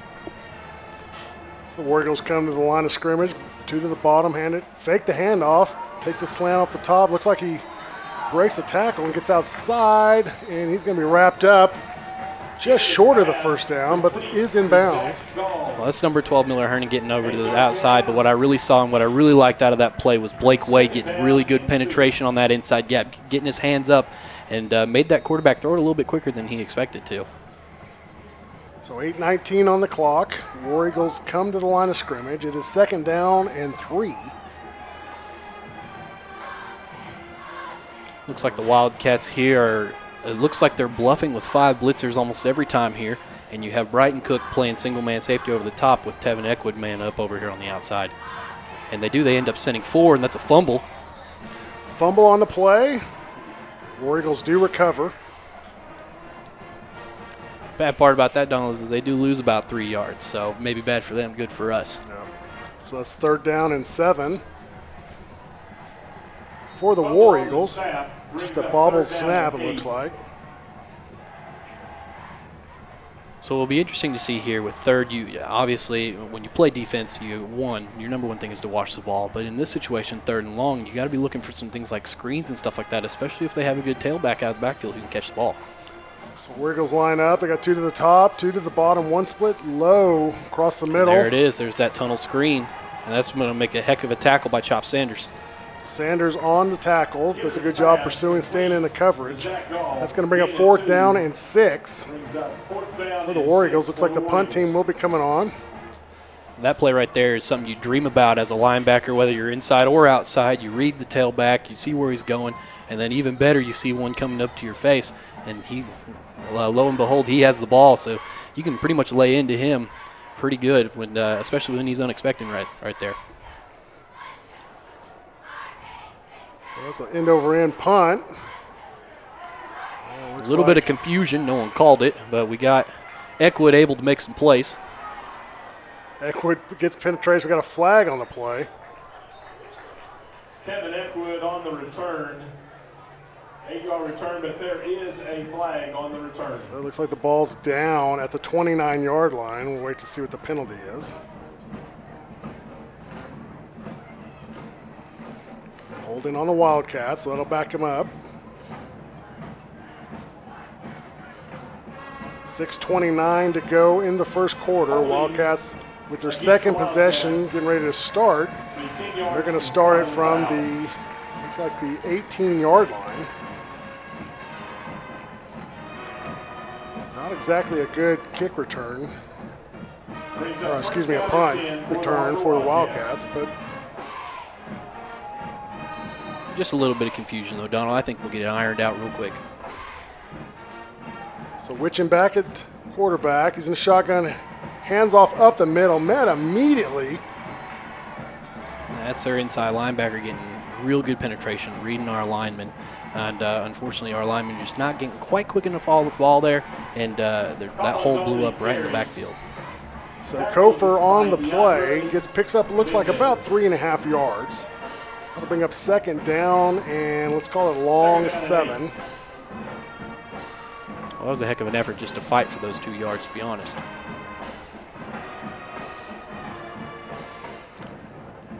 Drops back, throws to the right, and it is complete. That's Parchman. It's a great catch by Parchman. Even you can see as this game is going on that Wichman's really coming into his own, really feeling more comfortable in that pocket. So 1st down by Parchman. Wildcats advance the sticks. 1st and 10. Ball's on the 30. It's like the 31-yard line. We're going to split to the bottom, 2 to the bottom, 2 to the top. Wichman drops back for the screen. He does get hit, but it's like Collins picks up the pass. He's across to the 1st down. He's going to break some open yards. And he's going to go out about the 37-yard line. That was a great little screen. That's a great play call by Coach Wood. He sees that they're bringing pressure every single time to try and get in the head of our quarterback. That's a heck of a throw, having him float that over and recognizing that Collins was open. And that's a great effort by Collins to take it as far as he did. Look at those linemen downfield blocking. I love to see the big guys down there mixing it up. Absolutely. It's always generous when you see those linemen and you manage a skill player, you're generous of them for doing it. Yep. So Wildcats 3 to the bottom, 2 to the top. Witchin in the backfield, drops back, looks to the right, or excuse me, the left, throws it to Matt Thomas. Matt Thomas explodes across. He's going to go out of bounds about the 30-yard line. Matt Thomas, usually their deep ball guy. It's definitely an interesting play call for him, but he definitely has the speed to make those plays. So that's going to bring up 2nd down and a long 4 for the Wildcats. Again, 2 to the top, 2 to the bottom. Kofer is your single setback. Kofor gets the pitch to the outside, utilizing his speed across for the first down, across to the 20, going to be brought down about the 18-yard line.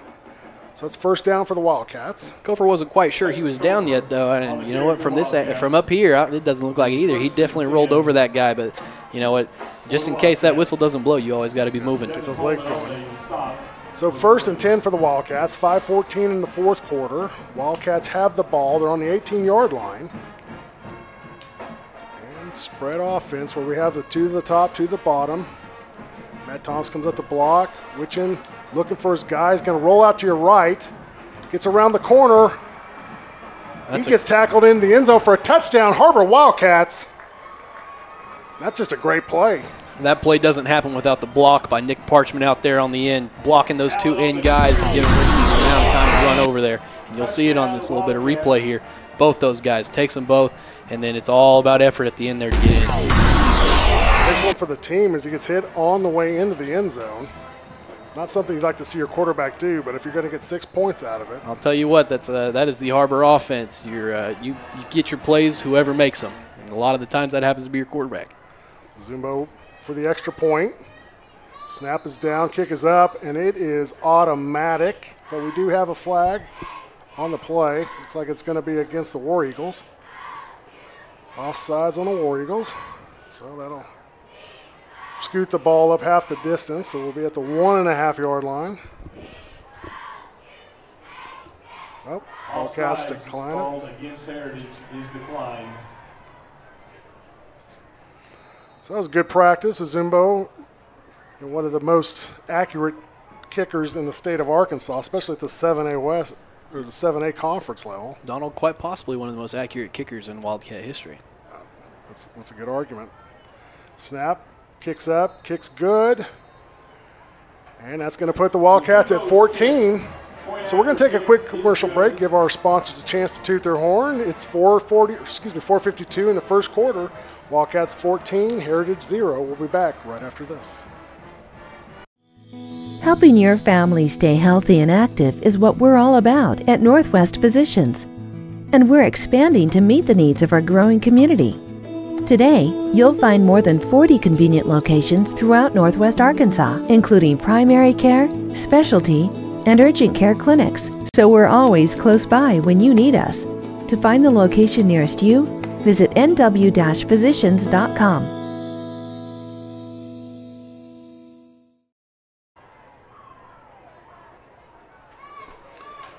So the Wildcats on the field for kickoffs. Zumbo sets the ball on the tee.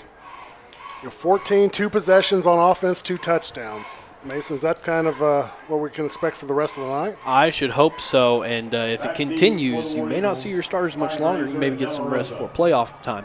Now, we don't want to count our chickens before they hatch. However, we definitely set a good pace. And here comes Zumbo, approach the ball, a kickoff. And typical Zumbo fashion, it is high and it is long, but this one is going to be returned. And the War Eagles are going to bring that out. Looks like about to the 30-yard line, so they're going to get the ball. First and 10 from the 30 with 4:46 left to go in the first quarter. A little bit unexpected for our kickoff team. They're not quite used to running down there and making the play, and it's always a little bit different when you, especially for people like Tevin Eckwood and Matt Skirto, who both play on the kickoff team, and I'm sure a couple others do as well. But they got to run down there and then get turned right back around and make a few more plays on defense. So the Wildcats on defense.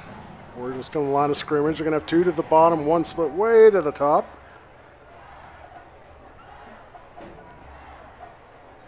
For the quick little dump pass. And it's going to be completed. He's going to get about 5 yards on the play, so that'll bring up second down and 5 for the War Eagles. There's a great little wireless shot there from our wireless cam. Second down. Kind of a little bit in the middle of the strategy session.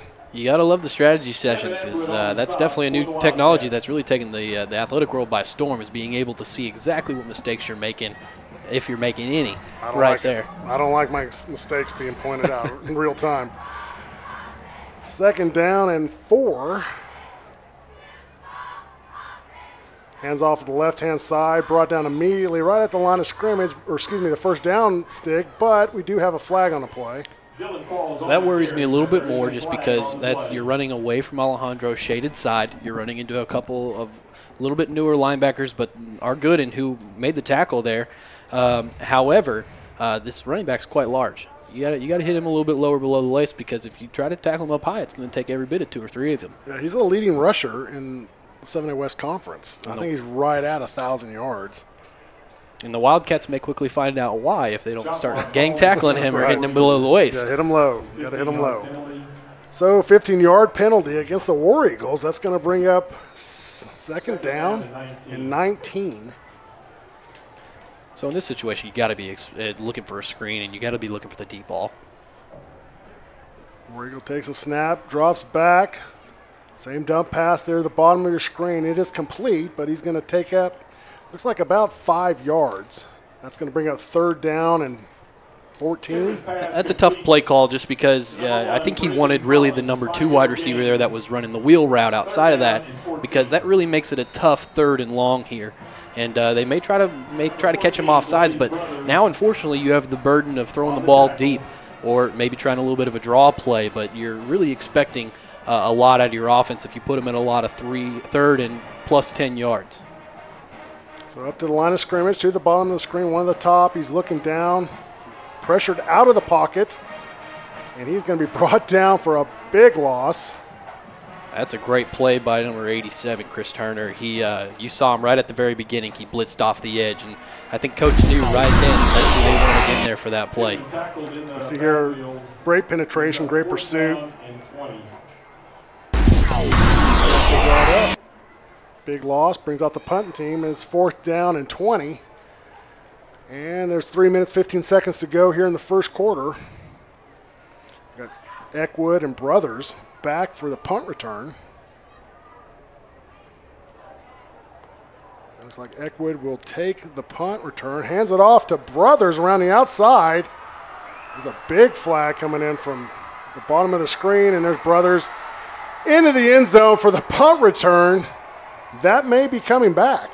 It very well may be, Donald. I didn't quite see what they were throwing that flag at, but I will say something. That's a heck of a return by Blaze Brothers, making those plays that we know he can make.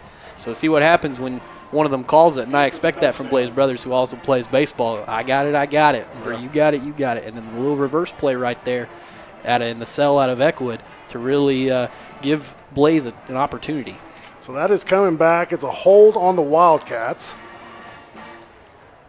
That concerns me because that flag was thrown from the home sideline, and the ball wasn't even over there. So you got to know your situation.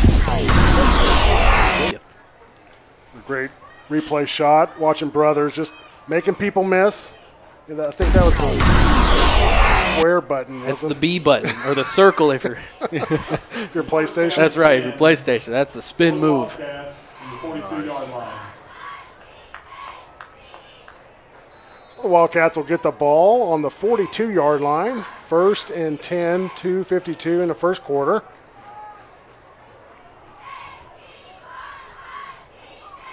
Hunter Wood keeps the ball as a quarterback. He's going to get past the first down, across the 40, across the 30, and he's going to be tackled out of bounds. It looks like about the 26-yard line. And that was just basically a quarterback keeper. And that, honestly, Donald, that may be a sneak peek of what you're going to be seeing from this Wildcat offense in the future. Hunter Wood maybe being at the helm, in maybe as a sophomore, he may be there. And the little quick read option, and he kept it and made a heck of a play. Yeah. Picks up big yards, gets the Wildcats back down close to the red zone, the Storm Orthodontics red zone. Hunter Wood back at quarterback. Takes a snap, hands it off to Collins up the middle. Collins across the 20, or right just short of the 20, it looks like. You know they practiced that a lot this week in practice for Hunter Wood and Logan Collins to really get that timing down. Number 25, Logan Collins on the carry. So Hunter Wood back at quarterback, 3 to the top of your screen, 2 split to the bottom of your screen. It is second down and 6 with 2:16 in the first quarter. Hunter Wood takes the snap, looks immediately to the right, throws it off. Completed, cross for the first down, into the end zone. No, just short. Looks like he's going to go out of bounds about the 3-yard line. That's Parchman doing a great job of just getting to the corner. That's one of those situations where, as a wide receiver, you're hoping for, because it's give me the ball, let me go make some plays and make people miss. And I'll tell you what, this Wildcat receiver corps is pretty good at it. So it's 1st and goal. Ball's on the 2-yard line. Hunter Wood back at quarterback. Takes the ball, hands it off to Logan Collins. Collins is in for a touchdown. Har-Ber Wildcats. That's a heck of a job by our offensive line. That hole was wide and easy. He was untouched into the end zone, Donald. 25, Logan Collins. So Collins doing a good job, just running for some daylight there in the open seam. Great job by the offensive line. You know, just making, as you said, making the blocks. Collins running off the rear ends of the blockers. That's going to put 20 on the scoreboard for the Wildcats here in the first quarter. Zumbo up for the kick for the extra point. Him in his bright green shoe. It's that soccer style, Donald. That soccer style shoe, it's a little bit more form-fitted, lets them get a little side action on the ball there. That kick is up, and the kick is good. 21 points for the Wildcats. Don't go anywhere. You're watching the Wildcat Sports Network. We'll be back right after this. Ozarks Go from Ozarks Electric Cooperative is leading the fiber revolution, connecting the divide with high-speed broadband access to close that gap. From cloud to cloud, post to post. From downtown to way out of town, to connect our customers to a world of blazing speed and access to absolutely everywhere. It's our customers connected and energized with Ozarks Go. Har-Ber Wildcats 21.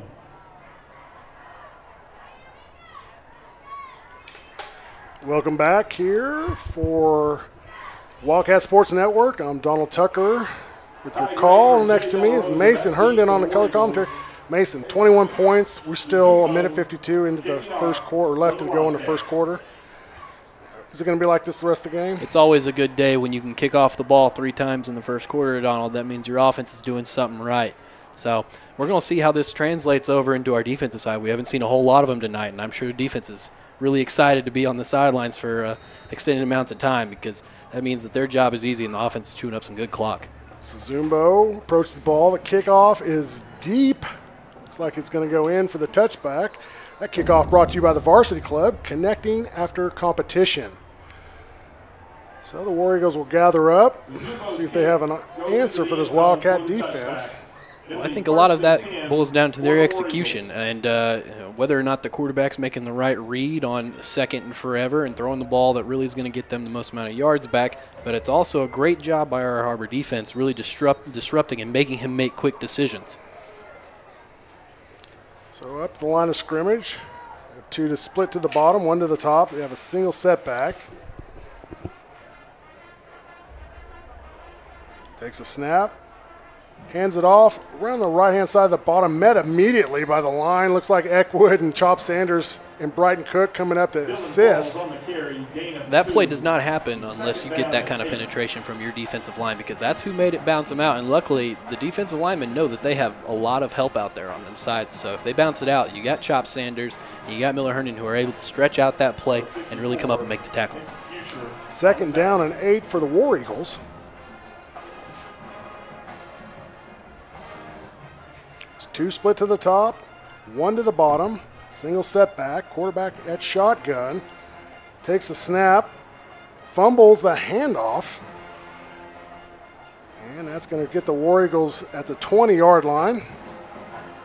See there, that's what boils down to execution right there, Donald. We saw that happen on the last series as well, and it ate up a down and ate up some yards for them. So really I really think that if they can get some of these more ironed out, they might be able to move the ball a little bit more. But it's a great job by our offensive line, because what that means is Alejandro Ramirez is really getting in that center's head and making him maybe put it a little too low on the ground.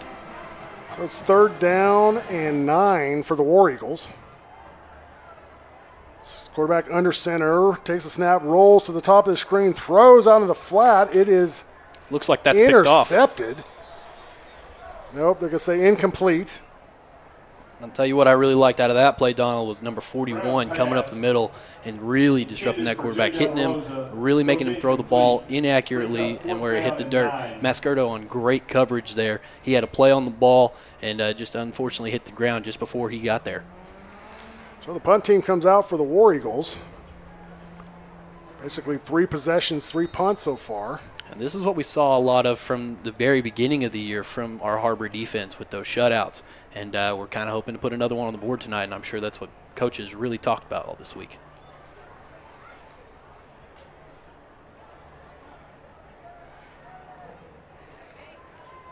There's the punt. It is high, but it is not very long.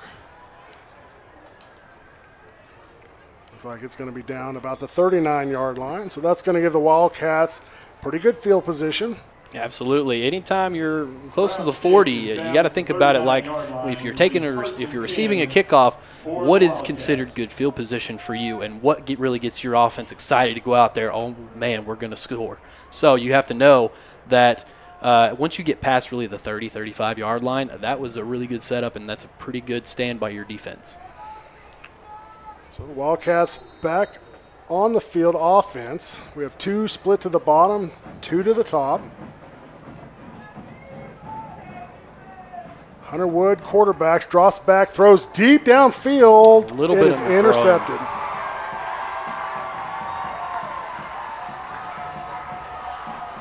Still going.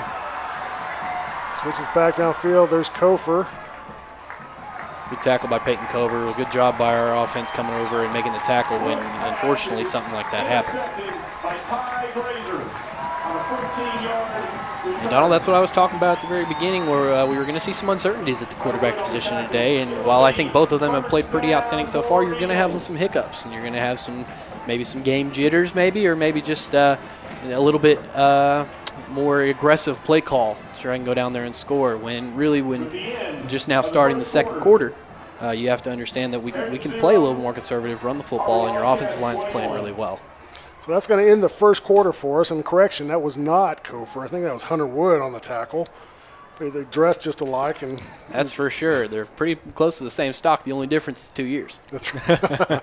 So at the end of the first quarter, the Wildcats 21, the Heritage War Eagles 0. And War Eagles will get the ball on an interception, and they've got pretty good field position on the 45-yard line. Unfortunately, this has been the story for our defense, Donald. Really, with their backs up against the wall after a turnover, you really see what this defense is made out of. And more than not, our defense has really kind of came up and really answered the call.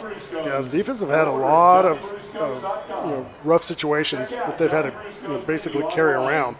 They're back against the wall, if you would. They've done pretty good. They've done really good for basically putting in precarious positions where they've had to basically put the team on their back and prevent scores when they've been putting. And what they're most disruptive at is causing turnovers, and that's what really helps, because as a quarterback or as a running back, if you fumble or anything like that, you know that your defense is going to pick you up. So War Eagles have the ball, 45-yard line, 1st and 10. Takes a snap, fakes the handoff, rolls the bootleg to the right, and just drills it into the ground, incomplete. Had to throw that ball away, and they're seeing that our defensive line and our linebackers are getting some pressure on that quarterback, and we do have a little bit of a quarterback change since that last series, so that also may affect it. But this guy is obviously rolling out to try and get him away from the pressure, and they're rolling a lot of their wide receivers over there as well. So your quarterback for the War Eagles is number 16, Trey Kitterman. So Kitterman getting a signal here from the sideline, Coach Tony Travis. And I'm unsure, Donald, if we'll be seeing Kitterman the whole night or if they're running a 2-quarterback system. It'll be interesting to find out. Kitterman hands off around the left-hand side, immediately met by the linebacker scraping off.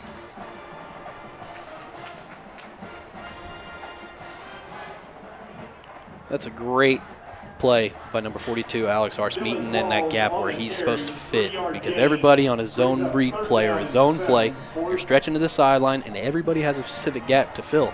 And so if you got the first and the second, but some guy doesn't do their job, that can squeeze them in and make that cut. Fortunately, what's one of the greatest things that Coach Moreland and people like Taylor Wood coach is fitting in your gap and trusting your guy next to you to do his job. So Kitterman brings him to the line of scrimmage. Takes a snap, drops back, throws the screen. It is complete. He's crossed the 50. He's going to go out of bounds about the 45-yard line. That's a great little play for the War Eagles, and it's going to be close to the first down. I'm not so sure if it was such a great play for the War Eagles or as a situational play, because that was a heck of a read by either their offensive coordinator or their quarterback. And an unfortunate play call by our defense, just because we ran a jailhouse blitz and they ran the screen. It's almost like they planned it perfectly. So the War Eagles do pick up the first down. I believe it's their first down for the night. That is their first of the day, and we'll see if they can capitalize on it. So 1st and 10 from the 45. Kitterman brings them up to the line of scrimmage, 2 to the top, 1 to the bottom, and a single setback.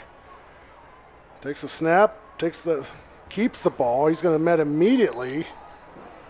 That's a great play by Alejandro Ramirez. You see him 3 yards in the backfield from the snap of the ball, and that's really going to cause some problems in that backfield. Chop Sanders there on the tackle, doing a great job. That's going to bring up 2nd down at 12.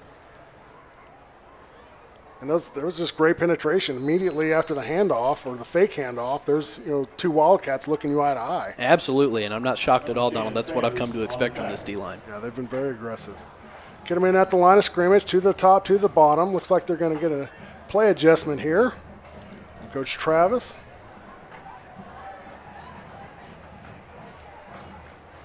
Takes a snap, drops back, overthrows.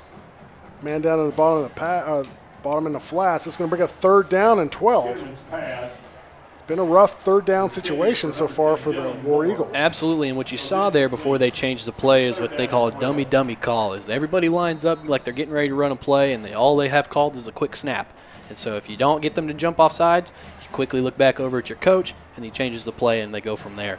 Unfortunately, he got a little bit of pressure in his face, and that's what caused him to overthrow that football. Great shot there of Logan Collins, giving the play-by-play down there on the sideline.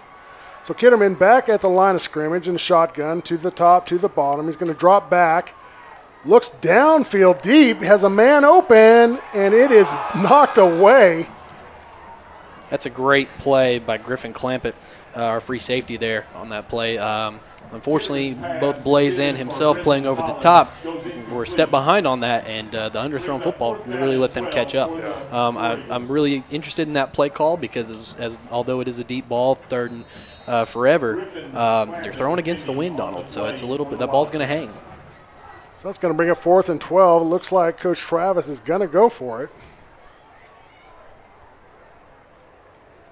Ball is on the 47-yard line. There's 10 minutes, 1 second left to go in the 2nd quarter. Kitterman back at shotgun. Steps, throws for the quick, incomplete.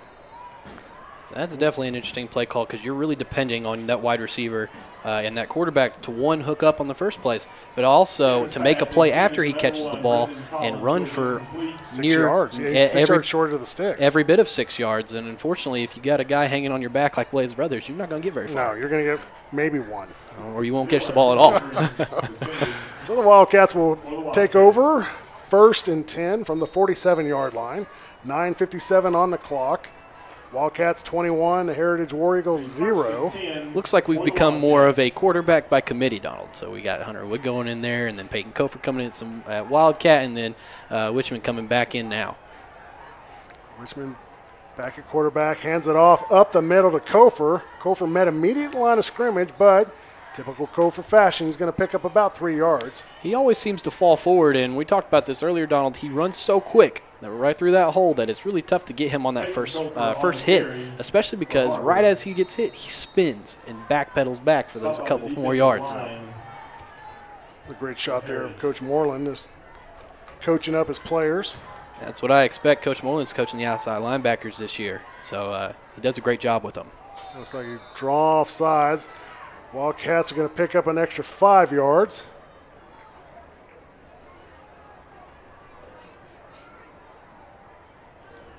So in that situation, they have something called there, but they are going on 2 or maybe even a silent count. And surprisingly, when you go on a silent counter on 2, it's normally your defensive nose or your nose tackle who jumps off sides because they can't hear it, but they see the ball a little flinch, and sometimes. But that was your DN there who jumped off sides and really caused that penalty. 2nd and 2 for the Wildcats. Up across to Wood, and that was just overthrown. Yeah, he had a lot of time in the backfield there, Donald, so I don't know if he just forced it or maybe he was a little rushed. He did have a guy playing over the top, but Hunter Wood was open on that play. So that's going to bring up 3rd down and 2. I think the PA guy's just a play behind. So interestingly, 3rd and 2, we're going an empty set here, Donald. 3 to the top, 2 to the bottom, and he's going to jump off sides too. Coach Wood sees that they're blitzing when we have an empty set because they can't afford to blitz. They can't afford to blitz us if we have someone in the box because someone will pick them up. What that means is that when you have an empty set and the linebackers are coming through, if you're having to go on 2 and your offense is disciplined enough, you can catch them off sides. That's exactly what's happened. You know, 2 out of the last 3 plays have been offsides. And that's what caused us to get the first down. And while it might look that we were weird and empty, Coach Wood always has a plan. 1st and 10 from the 40. Wildcats have the ball. 2 to the top, 2 to the bottom. 1 set back. Hands it off up the middle to Kofer. Kofer's going to pick up 4 yards on the play. Yep, let's see what we see here is Kofer once again picking up those 4 yards just like it's bread and butter.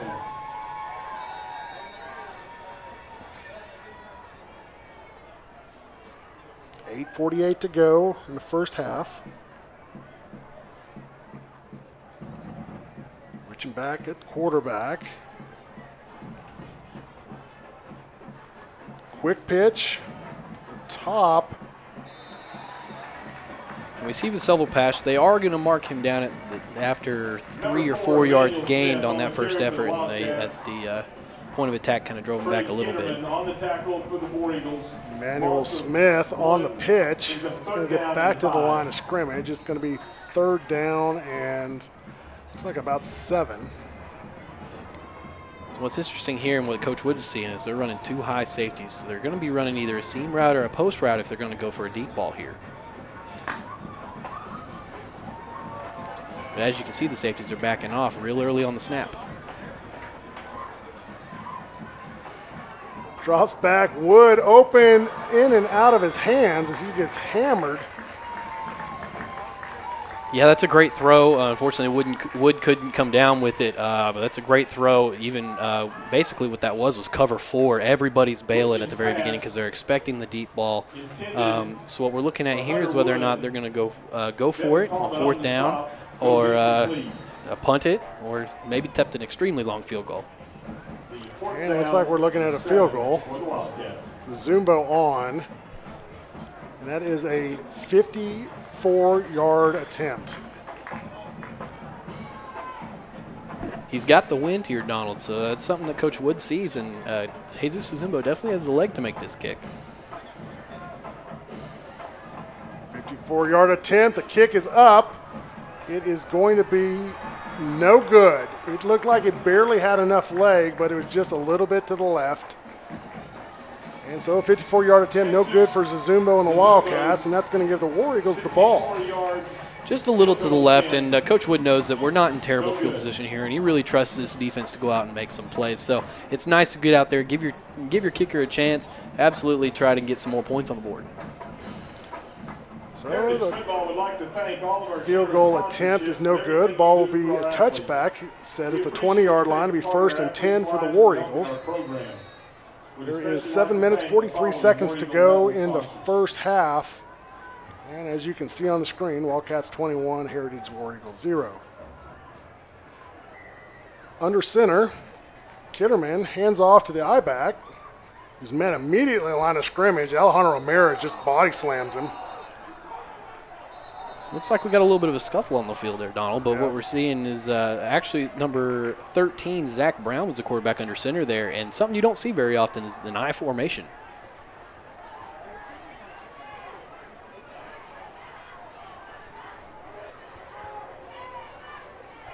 And so we're going to see what happens here. Dylan Qualls on the carry for the War Eagles. A loss of 3. Coach Travis out there giving the ref an earful. He does not like his running back slammed to the ground. So looks like the Wildcats have a timeout. Har-Ber. Unfortunately, I'm a little biased, Donald. I played defense in high school, so I like seeing the running back slam down. Now their coaches and their team may not, but that's a lot of aggression out of our players and as a defense. That's what you like. And Coach Fimple, although not happy about the extracurricular activity, was probably pretty pleased about the hit. So, the coaches are basically talking to the players right now. It's, listen, stay in the game, keep your head in the game. We don't need any extra penalties. That's what's happening on the Har-Ber side of the ball. Absolutely. The refs come in there, there's some pushing, there's some shoving. The War Eagles, obviously, they don't like losing 21, or losing so far 21-0. What's the coaches saying over there on the Har-Ber side? Coaches on the Har-Ber side are telling them, hey, lock it down. The only team that can beat you right now, winning 21-0, is yourself. The last thing that you need is someone getting ejected for playoffs. Keep your head, go over there and make plays, and then come halftime, they may set up a new strategy, but right now the strategy that they have right now is working, and that's what Coach is telling them. Watch this, watch that. After he addresses the main complaint, now it's back to business. So the War Eagles back at the line of scrimmage. Second down and 12, and looks like we're going to draw them off sides.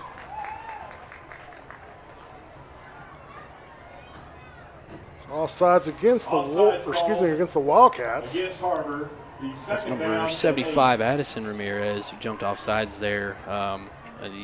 You never want that as the nose guard because the ball is right in front of you, but it's definitely interesting to see Alejandro Knight out there to maybe getting a break and get some playing time for some younger guys. But I fully expect Addison Ramirez to come out here and make a play after something like that. It's always something you want to get back. So Brown under center, drops back for the quick pass at the bottom of your screen. It is complete, and it is going to be enough for a first down for the War Eagles. That's their second first down for the night. Push out of bounds by Tevin Eckwood there. He got over to that play really quick because he was playing on the opposite side safety. So him running over that real quick over that little flare pass, or maybe even a little bit of a bubble screen, and then getting to that before it really did any more damage.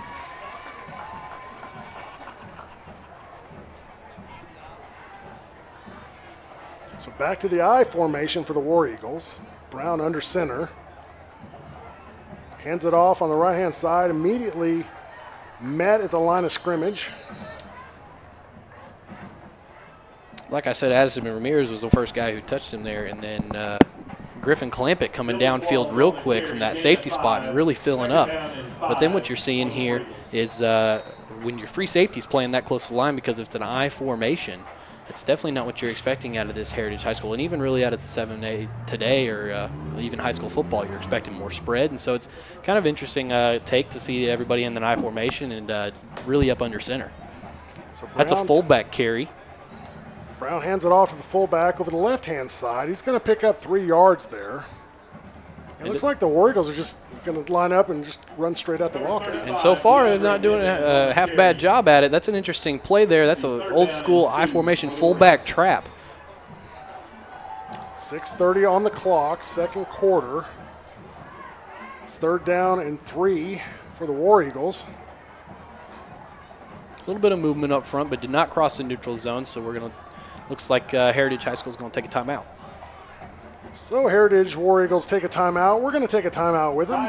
You're watching the Wildcat Sports Network. Don't go anywhere. We'll be right back. First Security is here. Only here. So that means we're here, here, and here. Even here. And definitely here. Because here is where we want to be. For you. First Security Bank. Only in Arkansas. High School. Life Touch Photography for providing team. Welcome back to Rogers, Arkansas. The Heritage War Eagles hosting our Har-Ber Wildcats. Got some scores across the 7A West. Looks like Springdale over Rogers so far, 27-0. Fayetteville over Van Buren, 27-0 as well. Big game to watch here is Bentonville against Bentonville West. Bentonville 21, Bentonville West 14. It's a pretty exciting football game right there. It is an exciting football game, and it's one that we'll be watching closely. War Eagles back under center. Looks like Brown has the helm. I formation, 2 split to the bottom of your screen. Takes a snap, throws it. It is deflected at the line of scrimmage by Ramirez. Interesting 5-step drop back there from the I formation with I really expected almost like a fullback fake in order to draw in your secondary, especially because after you run the ball, 3 straight downs. So just like that, 3 downs. It's 4th down and looks like a long 3, but the Heritage will punt the ball over to the Wildcats. And it is senior night, Donald, and the Heritage War Eagles don't have a whole lot to lose, so you always got to be ready for a fake. That's true. It's a great kick. It's like Eckwood is going to get the ball, fake the handoff to Brothers, takes the top of your screen. Eckwood has some room. Folks, we're going to see Eckwood go to the house on this one, and he is all the way in for the touchdown. Har-Ber Wildcats. That's a heck of a play by Tevin Eckwood, faking the handoff that they set up so early on with Blaze Brothers and then making a few people miss just like normal. And just like that, folks, it is another Har-Ber Wildcat touchdown. And looking on the replay here, you can see it is leg for leg here. Unfortunately, Donald, looks like we have a penalty on the field on the 45-yard line. And that seems to be the stick for our special teams. We were really having some trouble moving the ball, even after we get really great returns. We just got some guys making some holds and making mistakes. And honestly, Donald, this is the game to do it. Because if you come do this in the playoffs, that's how you get beaten. That's how your season ends. Absolutely. I do want to point out that's 2 punt returns for touchdowns, 2 punt returns brought back for penalties. On the opposite side of the field from where they returned, Donald. So that's what really interests me is that you got to know the situation and what's being called. And it may not be a call. It may be completely between Blaze Brothers and Tevin Eckwood. And that's definitely something the coaches are going to have to figure out because if you have guys blocking on the opposite side of the field from the return, there's no reason for that. Right. Yeah, if you're out of the play, don't make bad plays. That's a great model to live by. So Witchin dumps off the pass to the top of your screen. A little swing play there over to looked like Connor Sykes. Yeah, Connor. It's nice to see him back in uniform on the field. Very dynamic player. Absolutely. He's really quite the playmaker, and they're really excited to have him for really at least one more year for sure. As long as he can stay healthy, that's the main thing here. 2nd down and 2 for the Wildcats. 5:25 on the clock. Hands it up the middle. Yeah, that's Collins. Collins just shaking bacon. It's like he got about 23 yards on the play. That's a heck of a run by Logan Collins. He sees a hole, he makes the jump cut, and he runs through, and then he makes a guy miss. And it's so tough to make people miss when you're running such a fine area, just really narrow when you got people on your left and your right both trying to tackle you. But somehow a little shimmy and shake, and that's how you get a 23-yard gain. 1st and 10 from the 40. Wildcats knocking on the door of the red zone again. Which dumps to the top of the screen, top of your screen. That's another little swing pass over there, except this one goes to Peyton Kofer. So what we're seeing here is Coach Wood's recognizing the blitz. And while our offensive line is doing a great job picking it up, he's letting them kind of, their D-line think that they're doing better than they actually are. And so that way when they run the ball, our O-line's firing off the ball and getting good penetration. So Witchin back. 3 to the bottom, split, 1 to the top. 2nd down and 9.5. Kofer gets the pitch from behind, spins around, picks up about 7 yards on that play. Looks like he's going to be about 2 yards shy here, Donald. So Kofer making something really out of nothing. You know, it's kind of hard to turn around and catch your pitch and spin back around and get a situation awareness of where the linebackers are, but he does a good job and picks up 7 yards. He made it look easy. That's for sure. Witchin drops back, quick pass down to Parchment at the bottom of your screen. He picks up a 1st down, and he's going to go out of bounds. Looks like about the 26-yard line, so that's another 1st down for the Wildcats. And what you're seeing here again, Donald, is a bunch of short throws for your quarterback who, like I said, we've been running more of a quarterback by committee, so they kind of get out of rhythm, kind of get out of sync with their guys, and that's why you see a little bit of a pitch behind Kofer there on the play before. But I bet they're gearing up for a big play ball here. 4 to the top of your screen, 1 split to the bottom, empty setback. Witchin looks to the sideline for confirmation of the play. Parchment down here at the bottom. Takes a snap, and he's going to be tackled for a loss. That's the first lost yardage sack for against the Wildcats tonight. And that's something great to hear. That means our offensive line is playing lights out. But what you're seeing there, Donald, is a battle of the mind between the coaches, because Coach Wood had a pretty big play call there for a deep ball.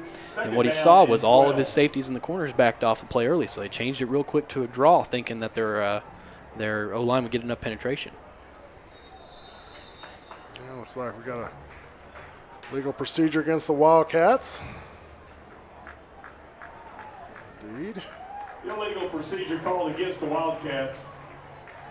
2nd down and 17. So it'll be 2nd and 17 for the Wildcats, and the Wildcats are going to take a timeout. We're going to take a quick timeout with them. You're watching the Wildcat Sports Network. We'll be back right after this.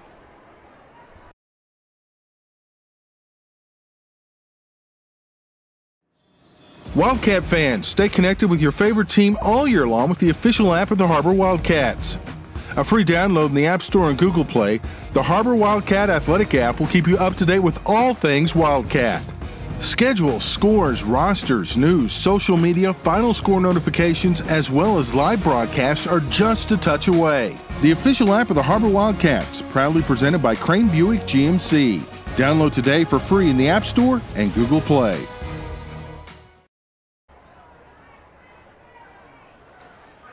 Welcome back, Wildcat Nation. We're in Rogers, Arkansas, as we're watching the Har-Ber Wildcats handle the War Eagles 21-0 in the first half. I'll tell you what, Donald, it's turned out to be a really great night, both weather-wise, no rain, and our offense's defense seem to be clicking. Senior night for the War Eagles, not going as planned for them. Switching across the middle to Wood. Wood completes the pass just short of the first down. And that's a heck of a play, and that kid's got a lot of talent, and he's got great hands coming over the middle. He's not afraid of anything, and he's not afraid to get hit. He will stick in there. Wood does a great job on the completion there. So it's 3rd down and 1, a long one, maybe 2. 3 minutes to go in the half, and the Wildcats are in the Storm's red zone orthodontics. Fumbled the snap. And he's going to be tackled for a loss. Looks like about a 3-yard loss.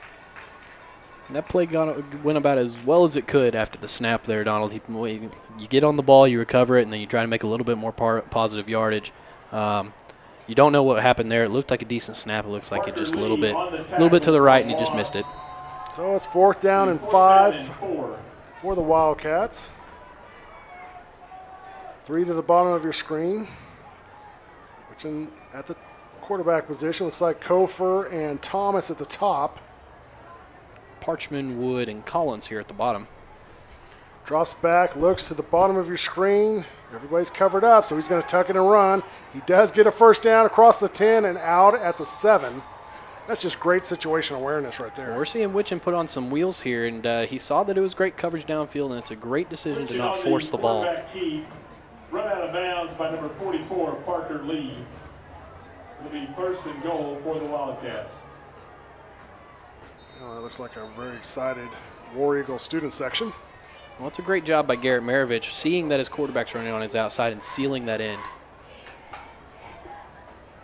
Kofer up the middle. He's fighting. In for the touchdown, Har-Ber Wildcats. That's a great job, again, by that left side of that line, and Kofer getting in there for the score. That offensive line makes it look easy for him. And replay of the Applebee's replay. It looks like Kofer right up the middle just bounces it outside. And he almost looks like yeah, and that's always scary as a coach and scary as a defense when your defense is scared to tackle somebody. So Zazumbo up for the extra point. Snap is down, the kick is up, and it is automatic. 28-0, Har-Ber Wildcats lead over the War Eagles. We're going to take a quick break. You're watching the Wildcat Sports Network. We'll be back right after this.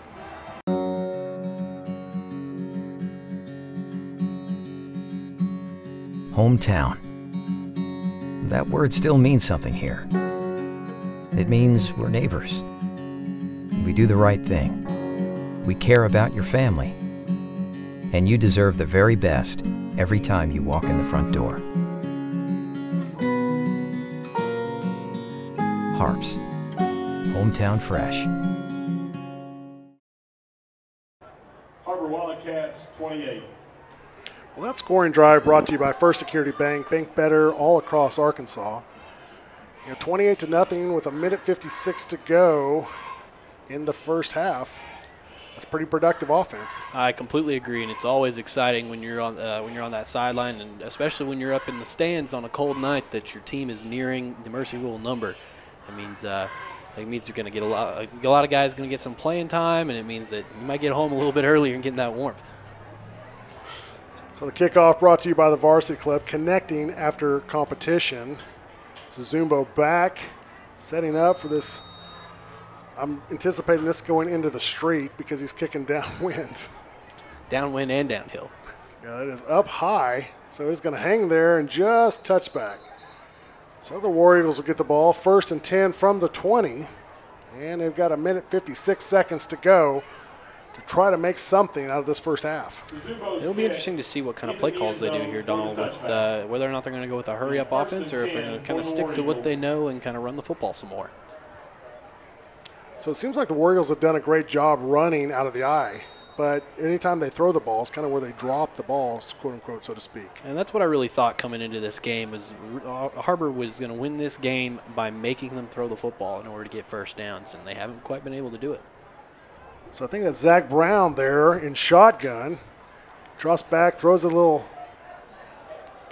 pass across the middle on his tunnel screen, and he's going to pick up 3 yards on it. Tackle's made by John Glenn, number 43, and that's a good job recognizing the screen, turning around and coming back and making the play. Basically trying to run underneath coverage there, and then pretty effective. They're picking up 3 yards.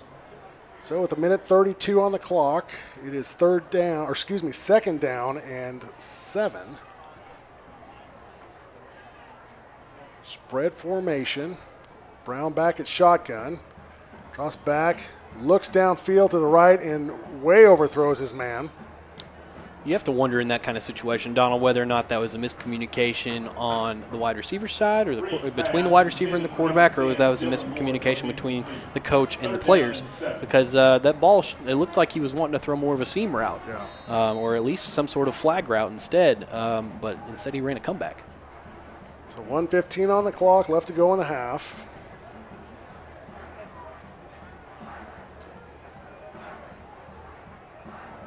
It's 3rd down and let's call it 6.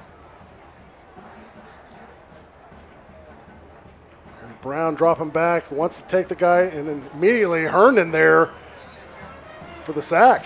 That's a great job by Miller Herndon getting up in that gap, really stretching, noticing the gap and noticing that he doesn't have anybody to cover down here on the outside linebacker spot, and he knows that there's no reason to cover grass. He gets in there and makes a good play. So that's going to bring up 4th down and 11 for the War Eagles. So the War Eagles set to do the punt. I think the Wildcats called a timeout there, but we're going to stick right here. We got 1:02 left to go. That's a good job by Coach Wood. He knows that he really wants to really stretch this out and really put some more points on the board. Try to get up 35, maybe even get that the courtesy rule up there before they go into halftime. Because I bet that's going to make a lot of decisions on who personnel comes out in the second half.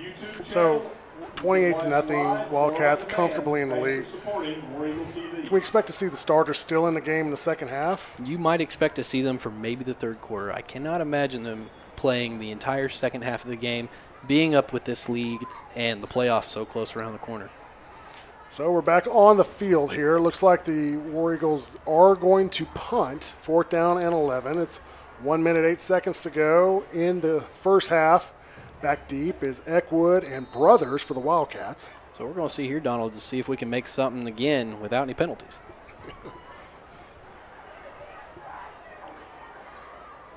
And here's Brothers picking up the bounce.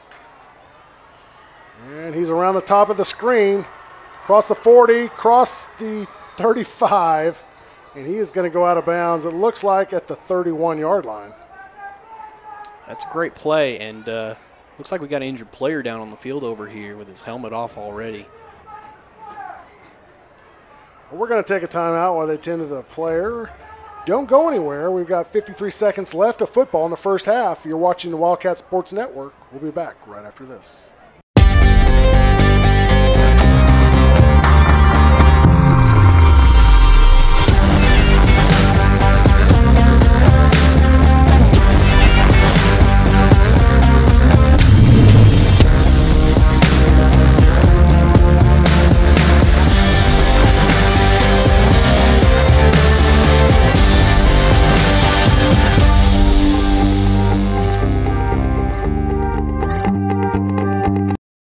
This is Jack. And this I am starving! is Jack's appetite.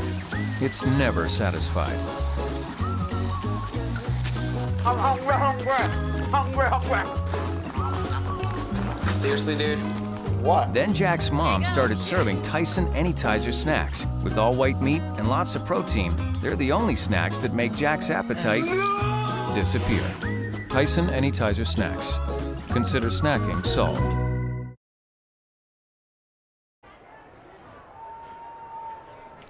Welcome back. As we set for the Wildcats, 1st and 10 from the 31-yard line. 53 seconds left to go in the half, and you can be assured they're trying to go for the end zone. Absolutely. Drops back, looks like Wood. Wood throws complete to Collins. Collins is just short of the first down, but does go out of bounds and stops the clock. Just smart football. Yep, we're definitely not going to see any huddles in this situation, Donald. They're going to keep running the spread or the spread in the no huddle, and they're going to do it quickly. Old Gus Malzahn style. 2nd down and 1. 45 seconds to go. 4 split to the bottom of your screen, 1 to the top. Hunter Wood at quarterback. Wood drops back, looks to the right, throws to Collins. That's a great catch, knowing he's getting ready to get hit, and he hangs onto the ball and goes down. Goes down at the 3-yard line. 38 seconds. Great completion. It's a replay here. Just opens up nicely. Wood going to him automatically, throws, gets hit.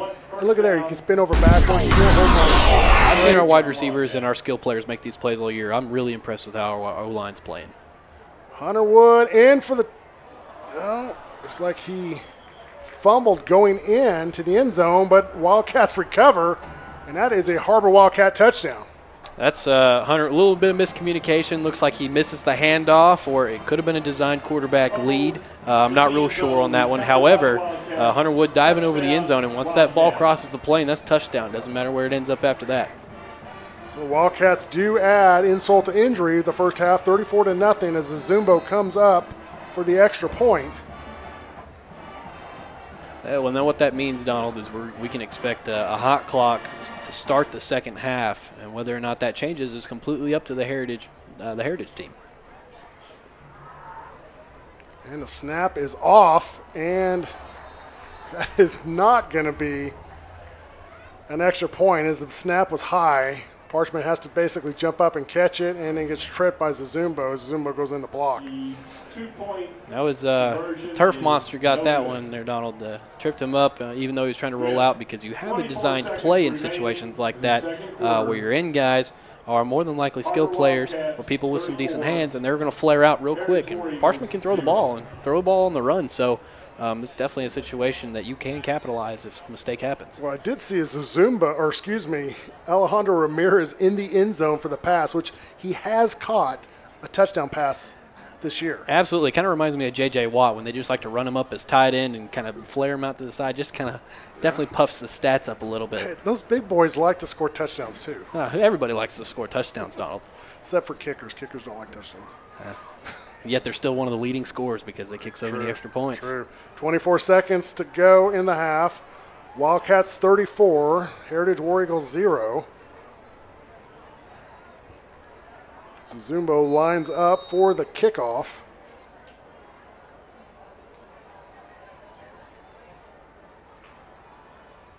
And that is going to be a touchback. So the War Eagles will have 24 seconds to go with the ball at the 20-yard line. A little bit of scores here across the 7A West. I know people are a little bit interested. Bentonville 28, Bentonville West 21. That is in the second quarter. Fayetteville 34, Van Buren 7. Looks like Springdale Bulldogs 33, Rogers Mounties 0. And a little bit of an interesting game here for first playoff potentials against Southside. Southside is trailing by 14, 21-7 against Northside. It's going to be a game to watch. That is Kitterman. Kitterman takes the snap, shotgun, throws the ball to the top of your screen, and that is a 4-yard gain. And the ball stays in bounds, so the clock continues to run. It's a great tackle by Eckwood, way to keep him in bounds and keep that clock moving. 6 seconds, 5 seconds. 3, 2, And they will 1. not get one off. And they did not get the playoff. So that's going to do it here for the first half of the War Eagle hosting our Har-Ber Wildcats. Don't go anywhere. We got some halftime excitement for you. We'll be back for the second half. Watch Wildcat football. You're watching the Wildcat Sports Network. We'll be back right after this. Catering provided by Applebee's. Welcome home to Lindsay Living. From value-packed basic apartments with appliances and washers and dryers to resort-style apartment living on golf courses with fabulous amenities, you'll love where you live and play. Visit lindsaymanagement.com to apply online and see photos, rates, and floor plans for all locations we manage throughout Arkansas and in surrounding states. Wildcat fans, stay connected with your favorite team all year long with the official app of the Har-Ber Wildcats. A free download in the App Store and Google Play, the Har-Ber Wildcat Athletic app will keep you up to date with all things Wildcat. Schedules, scores, rosters, news, social media, final score notifications, as well as live broadcasts are just a touch away. The official app of the Har-Ber Wildcats, proudly presented by Crane Buick GMC. Download today for free in the App Store and Google Play. We came to Arvest Bank to see what makes it different. It's a community bank that really reaches out to the customers to make them feel special. I feel special every time I come in here. They want to be involved in the community and want to be part of the community. They support our university, our athletic department. They've told us that they could have a fleet of volunteers there to help this year if we needed. I see them at a lot of our Hispanic community events that we do. I can't think of another bank in the city that has such a big community presence as Arvest. Arvest Bank, our customers say it best.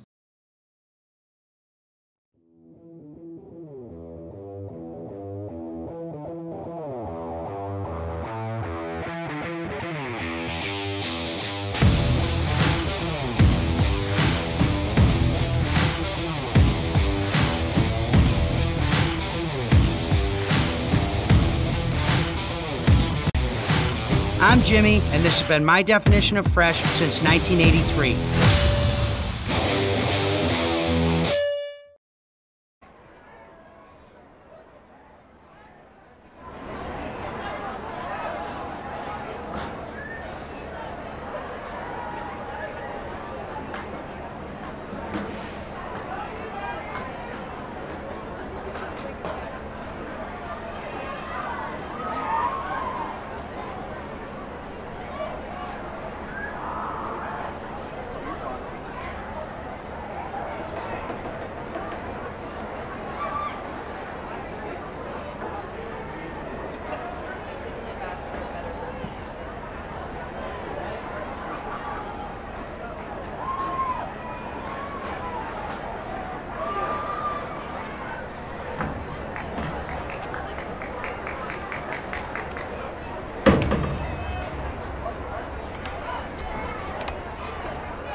continuing your halftime entertainment, please welcome to the field the Heritage Game Day cheer team and a guest star.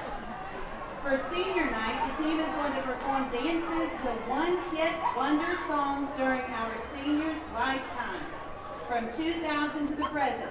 You will see why these dances were short-lived. You can recognize the seniors in the long-sleeve uniforms. Let's hear it for the cheer team.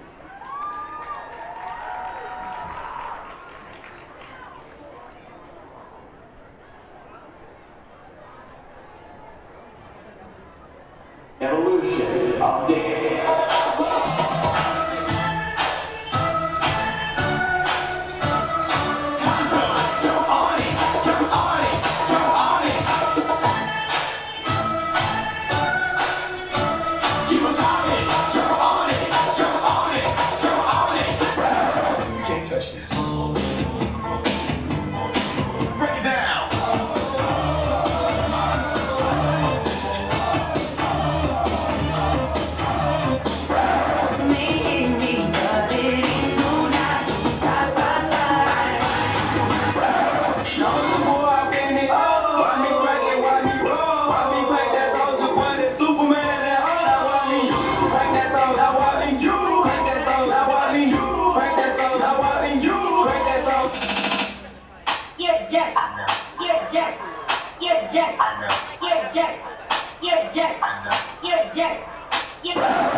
Shuffling.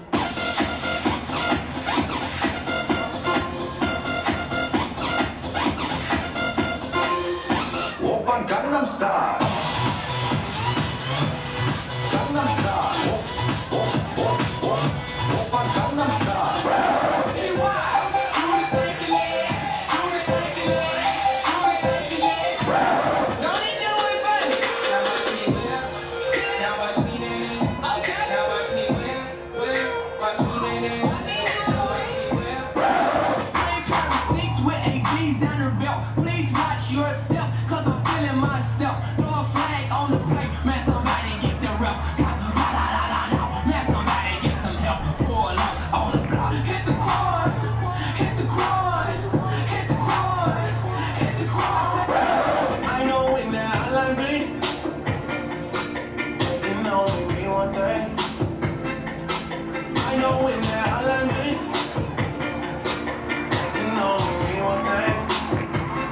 Since I left the city,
Yes. Oh. Ladies and gentlemen, we proudly present the award-winning Heritage Marching War Eagle Band. The band is directed by Jeremy Doss, Jonathan Turner, and Carrie Jo Douglas. Color guard instructor is Melissa Stanton. The band is under the field direction of drum majors Amy Miller and Kaiser Fall. The band would like to direct your attention to the front of the field as we feature our color guard performing to the music Jedi Steps Infernale from Star Wars.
Heritage High School War Eagle band seniors and their families. We honor these seniors for their hard work and dedication to the band program.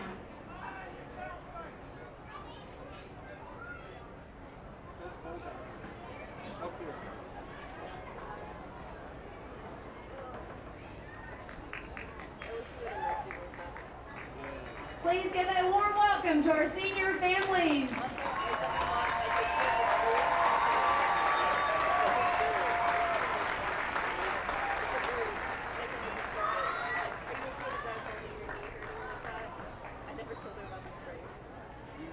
Starting on your left. Catering provided by Applebee's. Welcome home to Lindsay Living. From value-packed basic apartments with appliances and washers and dryers to resort-style apartment living on golf courses with fabulous amenities, you'll love where you live and play. Visit lindsaymanagement.com to apply online and see photos, rates, and floor plans for all locations we manage throughout Arkansas and in surrounding states. Wildcat fans, stay connected with your favorite team all year long with the official app of the Har-Ber Wildcats. A free download in the App Store and Google Play, the Har-Ber Wildcat Athletic app will keep you up to date with all things Wildcat. Schedules, scores, rosters, news, social media, final score notifications, as well as live broadcasts are just a touch away. The official app of the Har-Ber Wildcats, proudly presented by Crane Buick GMC. Download today for free in the App Store and Google Play. We came to Arvest Bank to see what makes it different. It's a community bank that really reaches out to the customers to make them feel special. I feel special every time I come in here. They want to be involved in the community and want to be part of the community. They support our university, our athletic department. They've told us that they could have a fleet of volunteers there to help this year if we needed. I see them at a lot of our Hispanic community events that we do. I can't think of another bank in the city that has such a big community presence as Arvest. Arvest Bank, our customers say it best.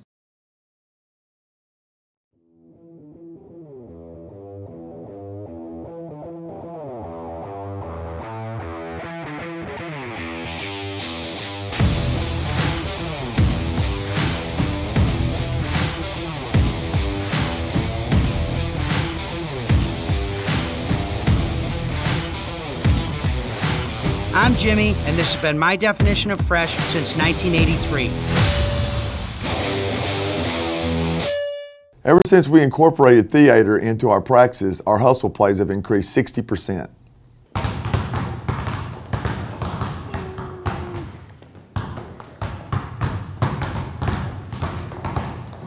No, guys, I need more emotion. I want to feel it. Show me the emotions.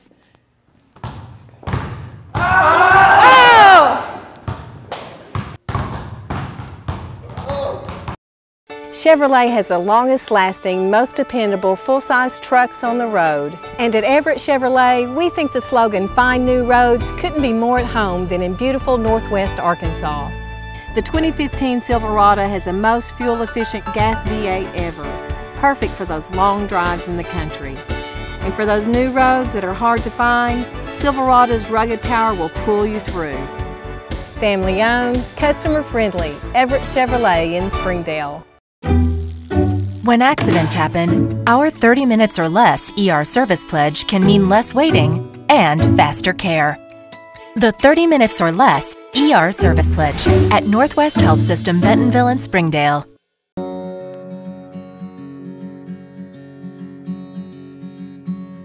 Hometown.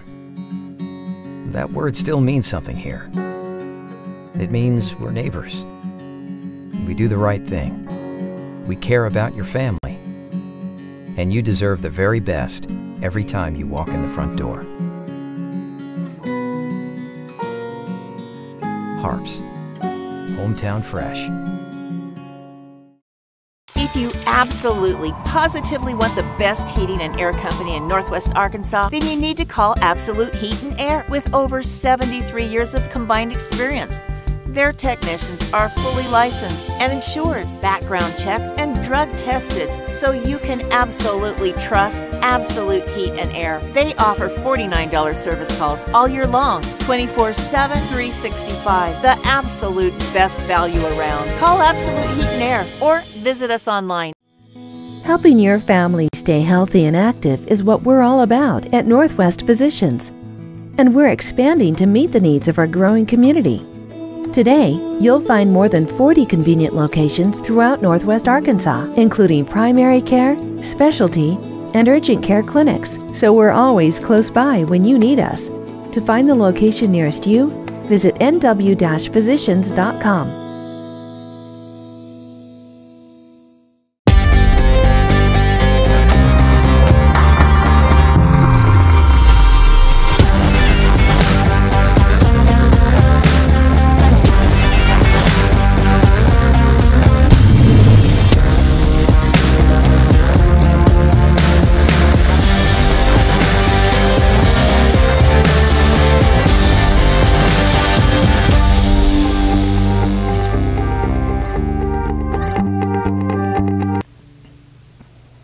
Hey, do you want to buy your book?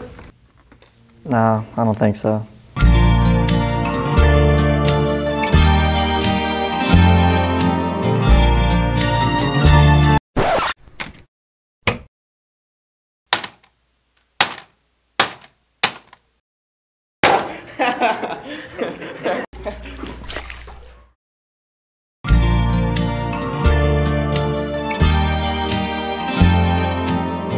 Don't say no to the Wildcat. Visit yearbookforever.com to order yours today or see Miss Sprague for more information. Hi, I'm Susie Everett with Everett Chevrolet. You've heard me say we have a better way to buy your new Chevy. If you've not been here to find out what that means, I want to invite you to come see us. You'll love the way we do business. And you can shop our great selection of the North American Truck of the Year, the Chevy Silverado, with the best V8 fuel economy of any full-size truck. Family owned, customer friendly, Everett Chevrolet in Springdale, I-49 at Elm Springs Road. Welcome home to Lindsay Living. Affordable rates, available on-site management, attitudes of service, and amenities unmatched make residents love where they live and play. From value-packed basic apartments to resort-style living on golf courses, we manage options to fit your needs and wants. Apply online at lindsaymanagement.com for locations throughout Arkansas and in surrounding states. For WCSN, I'm Ashlyn Grace Brothers? No, you gotta own it. You gotta be like, for WCSN, I'm Ashlyn Grace Brothers. For WCSN, I'm Ashlyn Grace Brothers. No, I'm Ashlyn Grace Brothers. Okay, I'm Ashlyn Grace Brothers. Better. Yeah, but don't you think I should add like some... Ew! Ref, yellow card! Is she gonna be okay? Yeah, they always do this. Okay, so you said, I'm Ashlyn Grace Brothers. Yeah, just one more time. But don't you think that I should add something like, that's the way the cookie crumbles, or, ooh, okay, good one. I could say something like... No, just one more time. Okay. For WCSN, I'm Ashlyn Grace Brothers. Much better. This is Jack. And this... I am starving! ...is Jack's appetite. It's never satisfied. I'm hungry. Seriously, dude? What? Then Jack's mom started serving Tyson Anytizer snacks. With all white meat and lots of protein, they're the only snacks that make Jack's appetite disappear. Tyson Anytizer snacks. Consider snacking solved. Hi, I'm Susie Everett. Here at Everett Chrysler Dodge Jeep Ram, family owned, customer friendly is more than just a slogan. We're dedicated to giving you the best car buying experience you've ever had. We really do want what's best for our customers, and it shows in everything we do. So come see us for a better way to buy Motor Trend's Truck of the Year, the Ram 1500. Family owned, customer friendly. Everett Chrysler Dodge Jeep Ram in Springdale.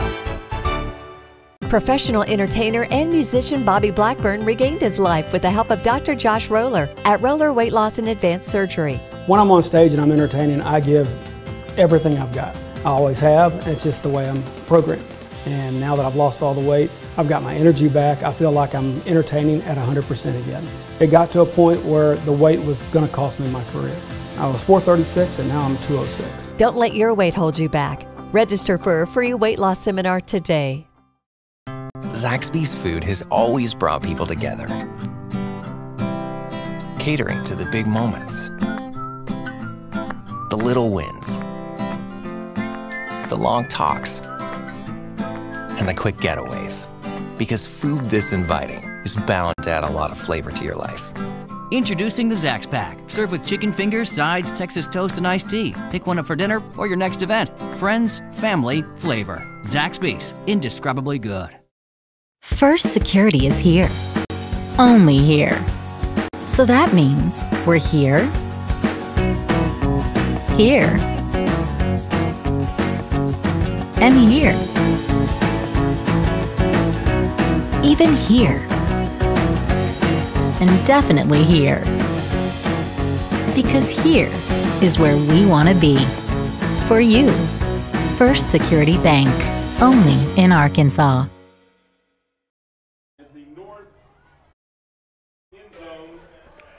Welcome back to the start of the second half, where the Heritage War Eagles are hosting our Har-Ber Wildcats. At halftime was brought to you by Ozarks Go. Go fast, go HD, go unlimited. Mason, what a great first half. I don't think you can ask very much more out of the Wildcats. Maybe snap the ball on that extra point.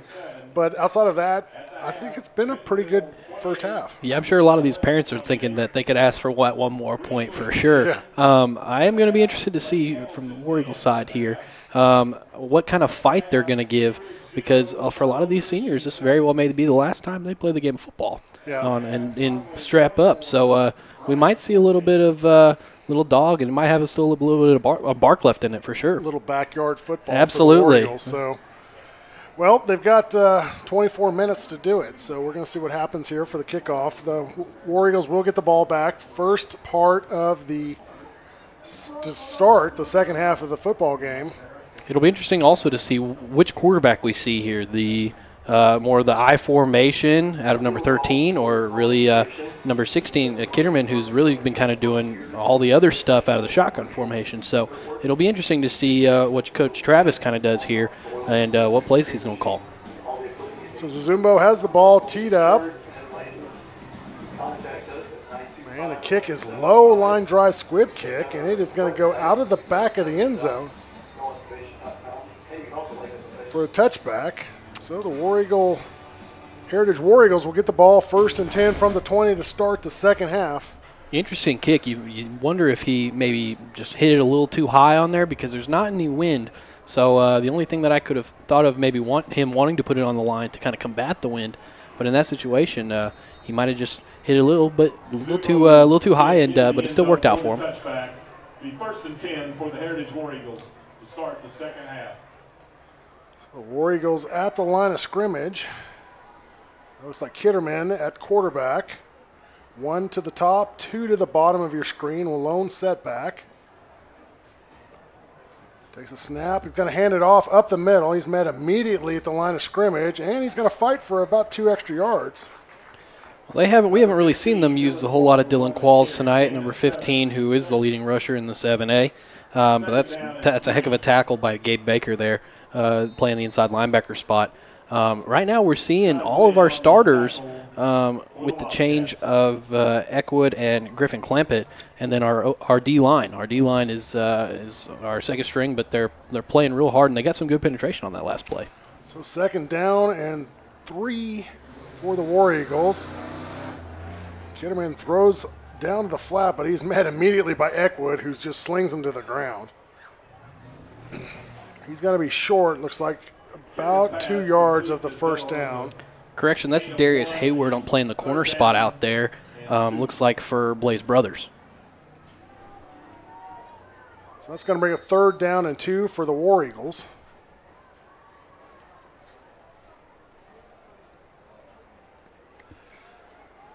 Kitterman at the shotgun, single setback, 2 to the bottom, 1 split to the top. Looks to the sideline for confirmation from Coach Travis.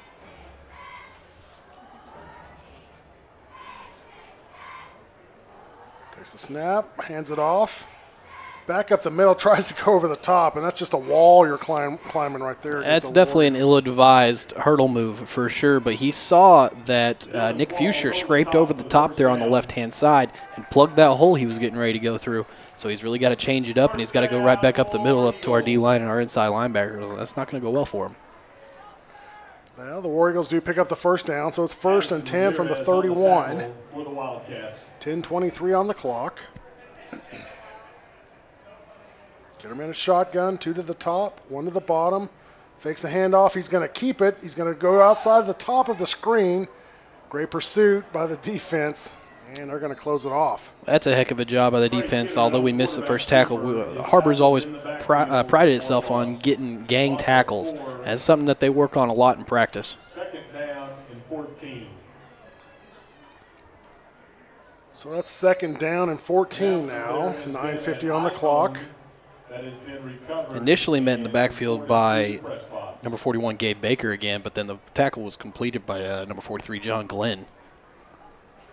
So Kitterman back at shotgun. Drops back and just drills it into the ground. You're just basically a tip of the hat to the defensive backs there because they're completely all over the receivers. Absolutely, but what you also see here, Donald, is you see a lot of play recognition out of your inside linebackers noticing the screen. So they can scrape off, and then the quarterback panics. So, yeah, we see Miller Herndon taking the calls here right now. What he does is he tries to determine which side of the strength or which side the ball is going to go, and then he aligns the defense like that every play. So Kitterman back at shotgun. We have the spread here. Empty setback. Drops back. Looks downfield. Throws across the middle and has a completion. Incomplete. It looked like he caught the ball and just had it knocked out of his hands. That was a monster hit by number 21, Tevin Eckwood, and that's the kind of play I expect from him almost week in and week out. It's definitely disheartening to see that there's a player injured on the field, but that's a play that you're going to want come playoff time. Well, we've got a little bit of a break in action. We're going to go over some of the 7A West Conference scores. We have the Bentonville West tied up at 28. That's at halftime. Rogers still trailing 0-33 against the Bulldogs. Fayetteville Bulldogs 41, Van Buren Pointers 7. And a game we're kind of keeping an eye on is the Northside-Southside game, 21-13. Northside still ahead. Now, Northside has really come into its own these last few years. After they redrew the lines over in Fort Smith, it really restructured the way those football teams are handled. And you can see that a lot in how the way their offenses are run now. Back in the day, you saw a lot of spread out of Southside, but now you're seeing a lot more quarterback run and more read option. Whereas out of Northside, they finally got some people down there who can throw the ball and some guys out there who can really make plays on the corners. So it's definitely kind of flip-flopped in the past few years. So the War Eagles are 4th and 14. They're going to punt. Back is Eckwood and Brothers for the Wildcats.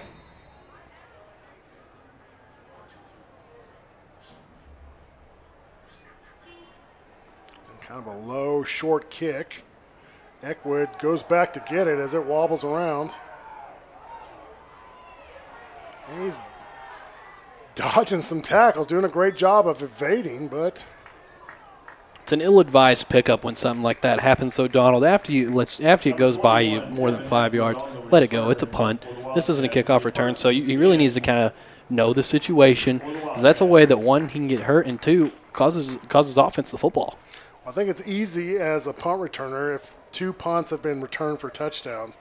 But you kind of get a little bit excited when they're going to punt because you're looking for that 3rd touchdown without a penalty. Well, in that situation, you're looking for your first touchdown, so he's wanting to show people that he can do it again no matter what happens. Right. But sometimes you just got to know the situation, and while it's ill-advised, we've known Tevin Eckwood pick it up and go to the house. So you can never know really what to expect in that situation. 1st and 10. The ball is on the 27-yard line. Wildcats have the ball. 9 minutes, 5 seconds.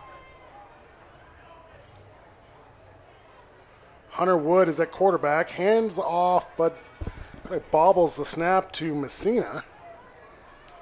Fumble on the play, recovered by the Wildcats. It will be 2nd down and 16. It will be loss of 6. I'm sorry, Medina, J.C. Medina.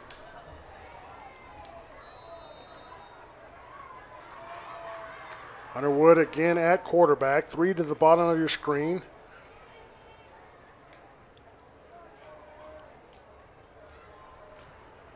Takes a snap. Pitches outside to Medina. Medina around the, that's not Medina.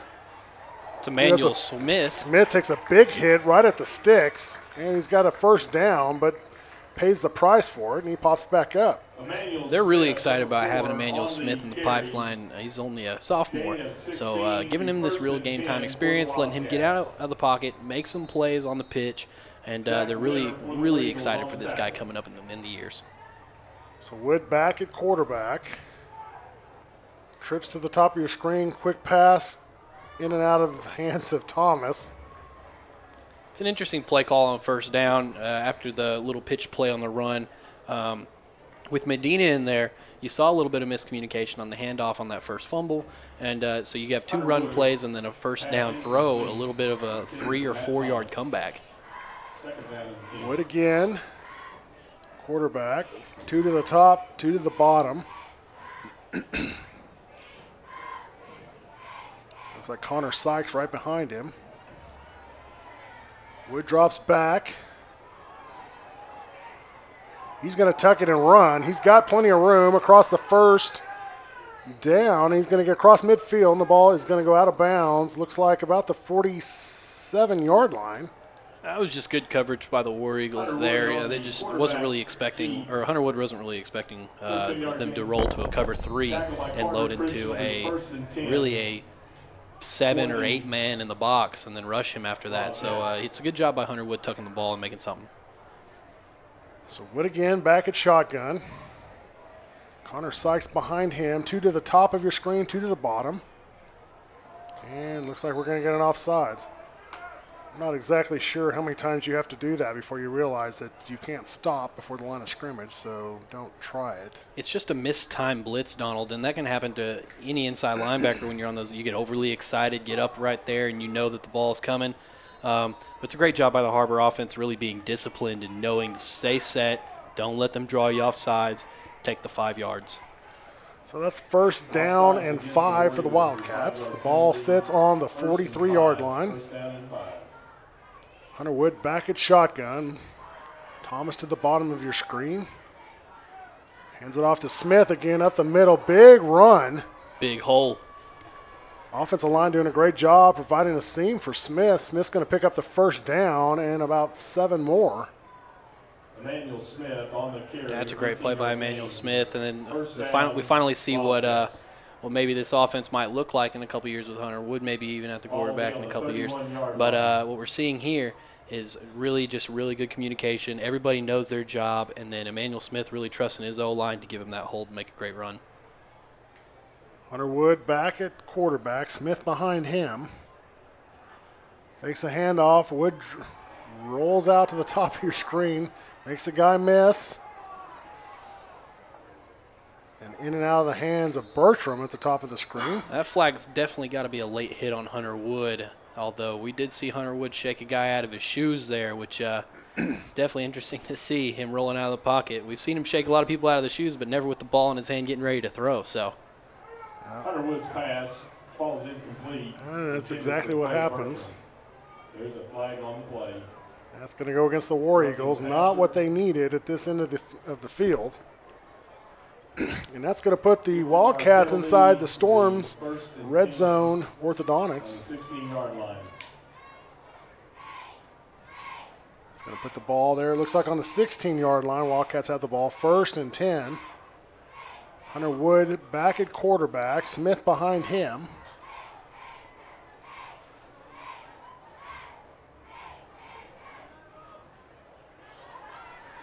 And that is incomplete. Just a little bit out in front of them there, Donald, but he was more fortunate that he threw it in front of him than behind him because he had a guy hanging off his back. Yep. Just as we've talked several times on passes, you want to overthrow, if anything, because if you underthrow, that's what the coverage is. So Wood doing a good job keeping it away from the defender, but a little too good of a job keeping it away from the receiver as well. We saw it early in the game where he underthrew him just a little bit, so he may be trying to force something. Wood drops back for the corner. And just a little bit too much for Parchman. that is more of a spot throw than anything else. Hunter Wood knows from the very beginning where that ball is going to go. Nick Parchman runs it a little bit too deep and breaks it, doesn't really see where the football goes and really can't adjust in time. So that is 3rd down and 10 for the Wildcats. 7 minutes, 16 seconds to go in the third quarter. Wood back at shotgun. Smith behind him. Takes the handoff and goes in for the touchdown. Emmanuel Smith. Touchdown, Har-Ber Wildcats. That's a great play. You see Emmanuel Smith take it to the right side. You see the play action fake, but then you sees the backside open up. He makes that flash cut and jumps right into the end zone there. So that is going to put 40 on the board, pending an extra point here from Zazumbo to add one more to the injury.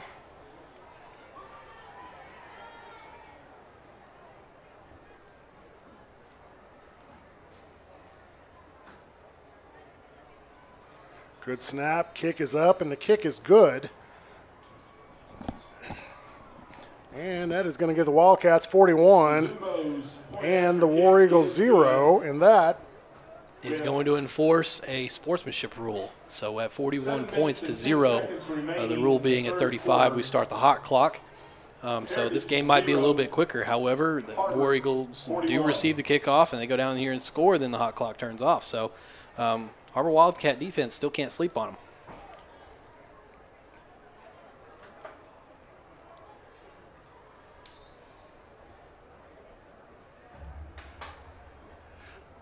So you're the coach for the War Eagles. What's the strategy here? The strategy here now is looking at the juniors and the sophomores and telling them to give 110% for these seniors, because that's all these seniors want to do is go out here and win a game on their senior night.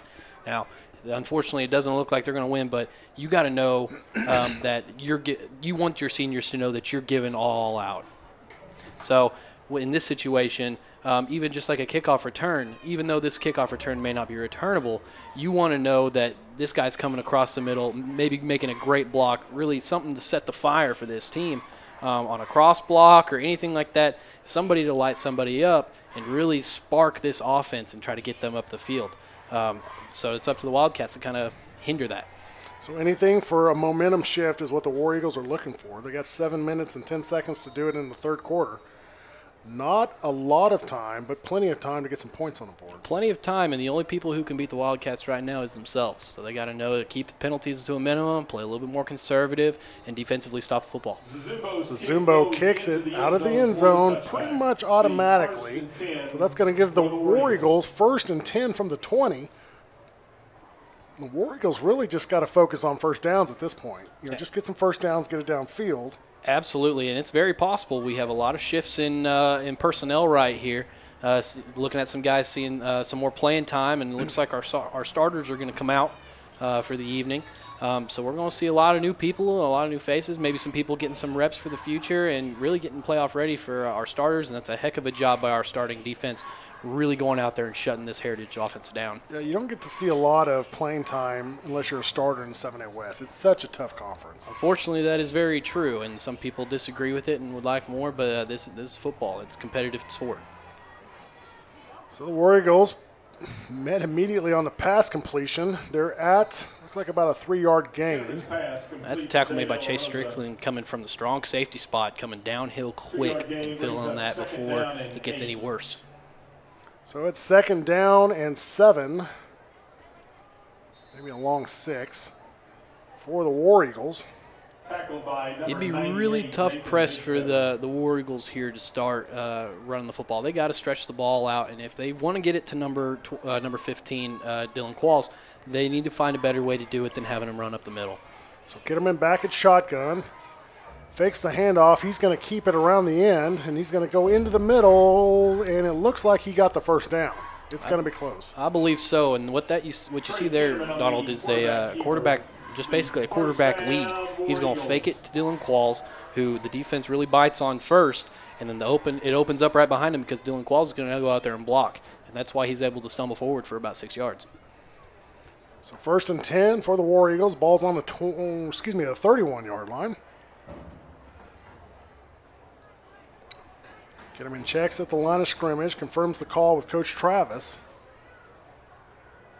He fakes the handoff, quick pass across the middle. It is complete for the first down, and that's going to take him across midfield for the first time tonight. So that's a great play call by Coach Travis, because we're running cover 2 man underneath right there. So you see two high safeties, but your corner doesn't back off. He's one-on-one with the wide receiver, and nobody's playing that number 2 wide receiver except an outside linebacker. And that's the mismatch you want as a wide receiver on the outside linebacker to come around and open up the middle of the field. That's Jay De La Rosa on the completion there, number 3 for the War Eagles. That's going to bring up 1st and 10 from the 50. 4 minutes, 54 seconds to go. Kitterman takes the snap, hands it off up the middle, and that is going to be about a 3-yard gain. Yeah, Qualls is not being helped, unfortunately, by the amount of penetration our D-line is getting. Even our second guys come in there with fresh legs, and they're catching this offensive line off. On the tackle for the Wildcats. 4:30 on the clock. 2nd down and 6 for the Wildcats. Excuse me, for the War Eagles. Coming back at shotgun. Hands it off to Qualls. Qualls, he's going to pick up a yard.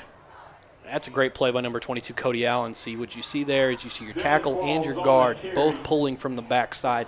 And Cody Allen recognizes that, meets the first pulling guard, bounces off, wraps up and make a tackle. 3rd down and 5 for the War Eagles. Qualls back at shotgun. 2 to the bottom, 1 to the top.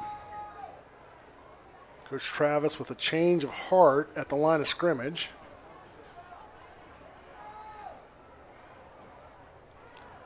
Hands it off to Qualls. Qualls across the middle.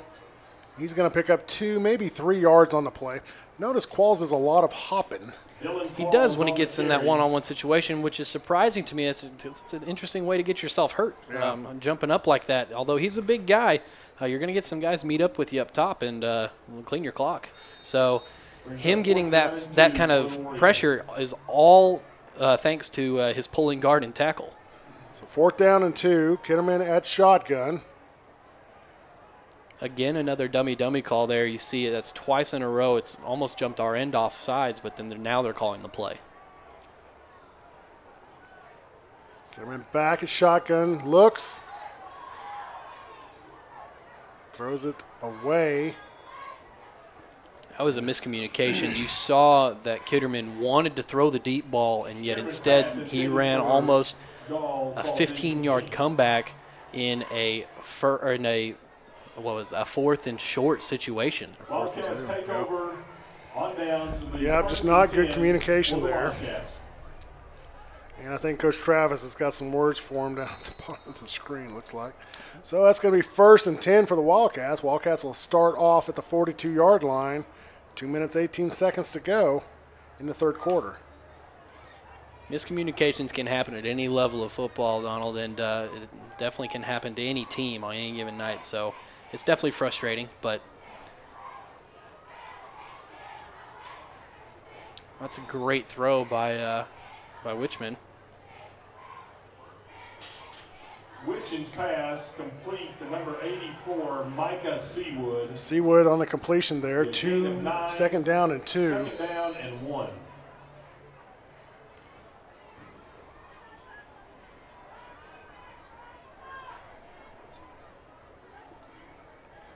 $1:30 on the clock. Witchen hands it off. Up the middle, met immediately at the line of scrimmage. That's Medina. He refuses to go down, but they mark him down about a yard short from forward progress.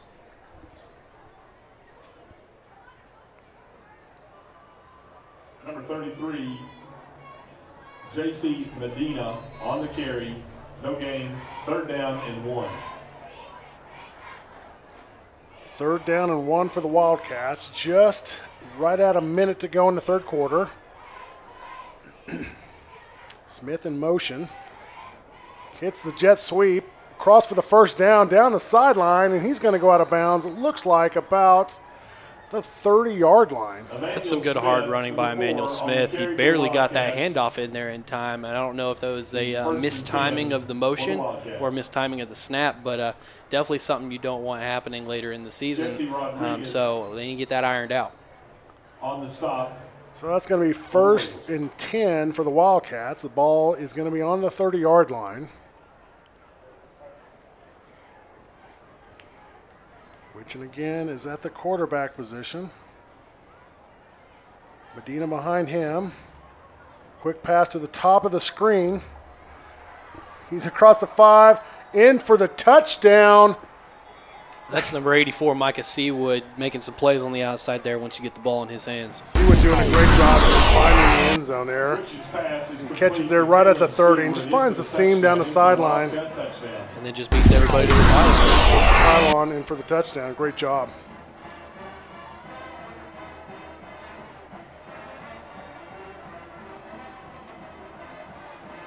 So with 4 seconds to go in the third quarter, Zumbo comes out.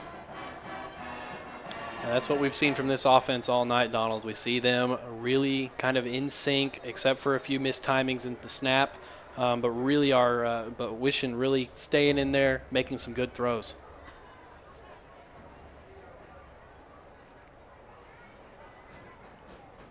There's a snap. Snap is down. The kick is up, and it is good. And that is going to put the Wildcats 48-0 over the War Eagles as we come to the conclusion of the third quarter. After kick is good. And we're going to take a quick break. We'll be back right after this. You're watching the Wildcat Sports Network.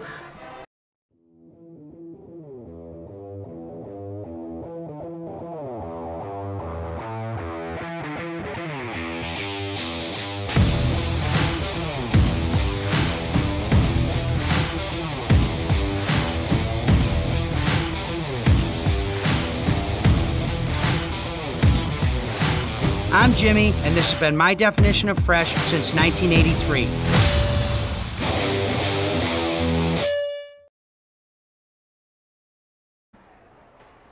So Zumbo tees up the ball.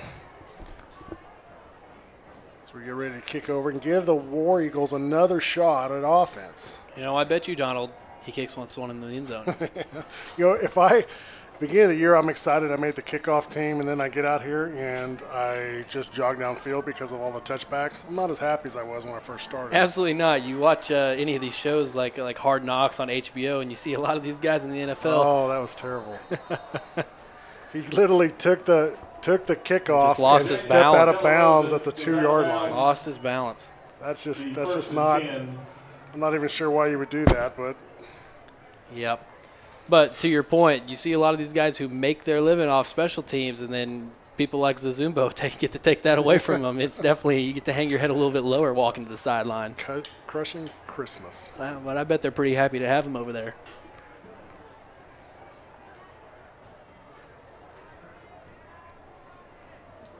So at the end of the third quarter, the Wildcats 48 to the War Eagles 0, and the War Eagles will get the ball 1st and 10 from the 3.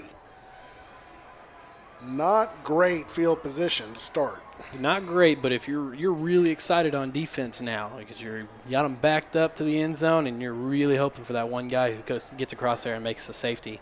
It's even in a game like this, where at this point points are kind of moot. It's still great to get back there and make a big play for your team, and just kind of definitely show the coaches, especially a couple of these guys maybe fighting for spots in the future, show the coaches what you're capable of. Absolutely. Not a lot of chances to get in the spotlight on Friday night when you're in the 7A West, like we talked earlier. Like, it's just hard to get playing time unless you're a starter. So you get in there and it's lights out. That's very true. And even the starters, I mean, you never know who could go down, and it's next man up. So these guys need to be ready at any time. War Eagles at the line of scrimmage. Kitterman takes the snap, hands it off up the middle, and they met immediately at the line of scrimmage, and that's Qualls. This is important game time for these guys because a lot of the separation between the first and the second team is timing, is reading the plays, knowing what's coming up to you, and so game time experience is huge. 2nd down and 8. Yeah, it's basically investment in the future. Absolutely. And we've seen a lot of guys out here, a lot of talent, and a lot of talents come through Har-Ber that you see on the weekends. So you definitely want to be that guy. Kitterman hands off to the left-hand side. That's Qualls. Qualls is going to pick up about 4 yards, maybe 5. He's wrapped up by Tyco for the sophomore. 3rd down and 4. So that is going to bring up 3rd down and 4 for the War Eagles. So right here, being 3rd and relatively short, you know that an offsides penalty can get you that 1st down. So as the D-line, you got to be expecting some sort of off count. Ketterman takes the snap, fakes the handoff. He's going to keep around the right-hand side.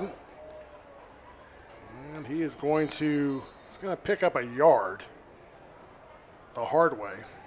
That's a great job by number 11, Jeremiah McGill. He meets that in the backfield. Unfortunately, is not able to wrap him up, but like I said earlier, the Wildcats do a great job of getting there together. So that's 4th down and 2 for the War Eagles. They are definitely going to punt this away. They are going to punt this, but we are not going to set up a return here, Donald. It looks like we're not sending anybody back. We're going to just play straight defense. So 10 minutes left to go, 10:05 to be precise, in the ball game.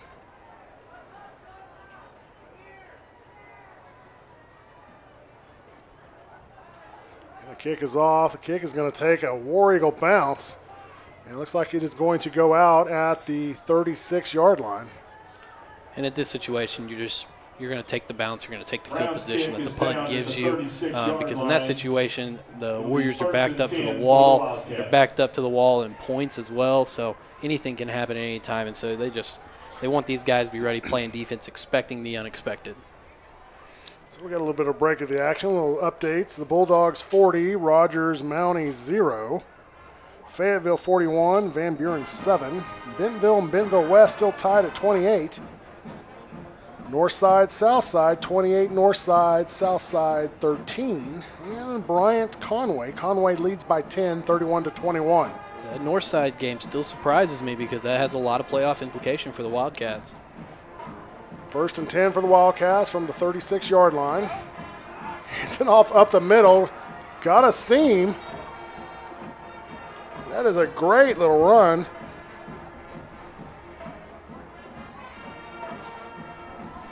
By number 30, it's like 34. It was 34, but unfortunately I don't have him on my name sheet.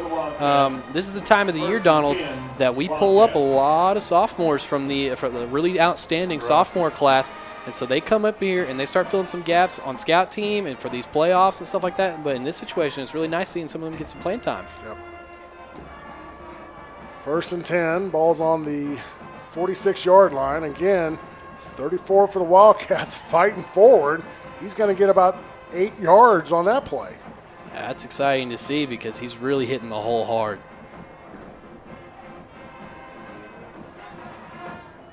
Number 34 on the carry for the Wildcats. 8-yard gain, 2nd down. We have quite the committee going in the backfield right now. So I think that's Will Haney, the 9th grader from Central. It definitely could be Will Haney. Miller Herney was telling me the other day that they were bringing up a lot of kids, and Will Haney was one of them. Haney being the coach's son of Coach Haney. Yep. He's definitely going to get some looks for sure, but he's showing us right here that he deserves those looks. Hey, Will Haney did a fantastic job for Coach Foringer at Central Junior High this year.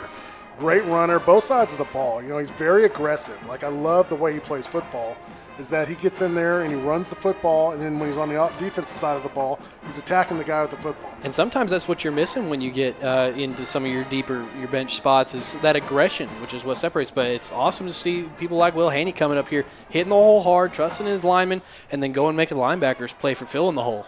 Yeah, it's a great tip of the hat, too, to the junior high coaches. You know, absolutely. Coaching these guys up, getting them ready. So you have a 9th grader from Central Junior High that played Thursday night, that's coming and playing the next night and contributing to, you know, on a varsity level. That's right. Well, they just finished up their 9th grade football season, so they started bussing them over this last week to come help practice, help fill out some scout team roles, and really get some of that game time and let them dress for the Har-Ber Wildcats and really get that experience of what it's playing like high school football. Jet sweep to the bottom of your screen. It's number 88, John Ryan Cook, taking that there. And like I said earlier, Donald, that the jet sweep is something we used to run a lot back in the day.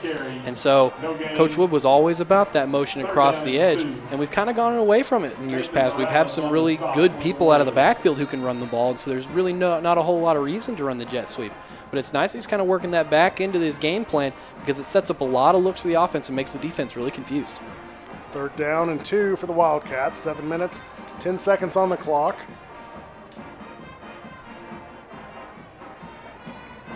Takes a snap. There's Haney up the middle again.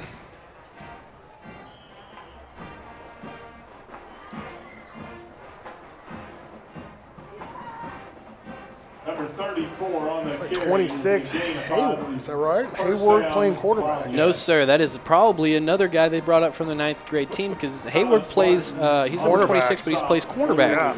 Yeah. So we're seeing a little bit different, and he doesn't quite know the hand signals, which tells you that he's probably from the 9th grade or maybe even from the sophomore team.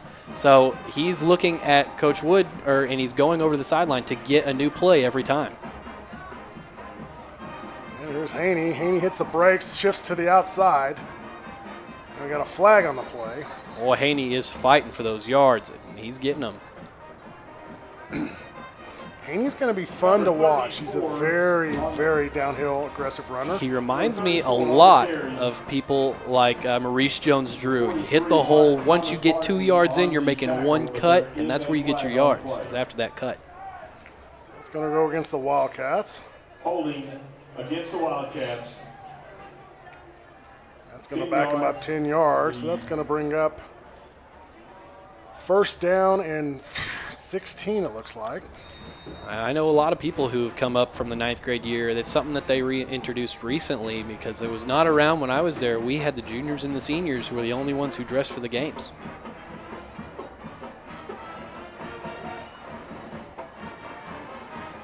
Snap in and out of the quarterback's hands. In that situation, there's not a whole lot you could do, but maybe just fall on the football.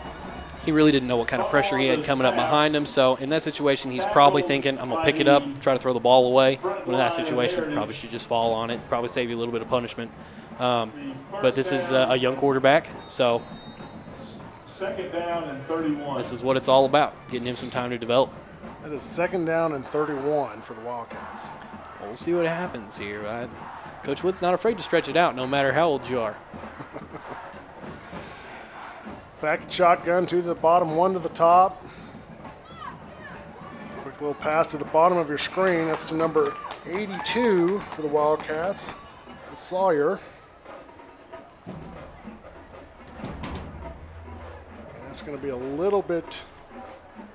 Just a little bit short, Donald. Just a little bit of positive yardage. 4 minutes, 25 seconds to go in the ball game. Wildcats obviously on top, 48-0. I wouldn't be surprised if Coach Wood throws a deep ball here, tests out the 9th grader, see what he can do. But it looks like we're just going to run it and choose up some more clock instead. So up the middle is going to bring up 4th down and looks like about 27 yards. Brings up 4th down and 29. Looks like we're going to go for it here, Donald.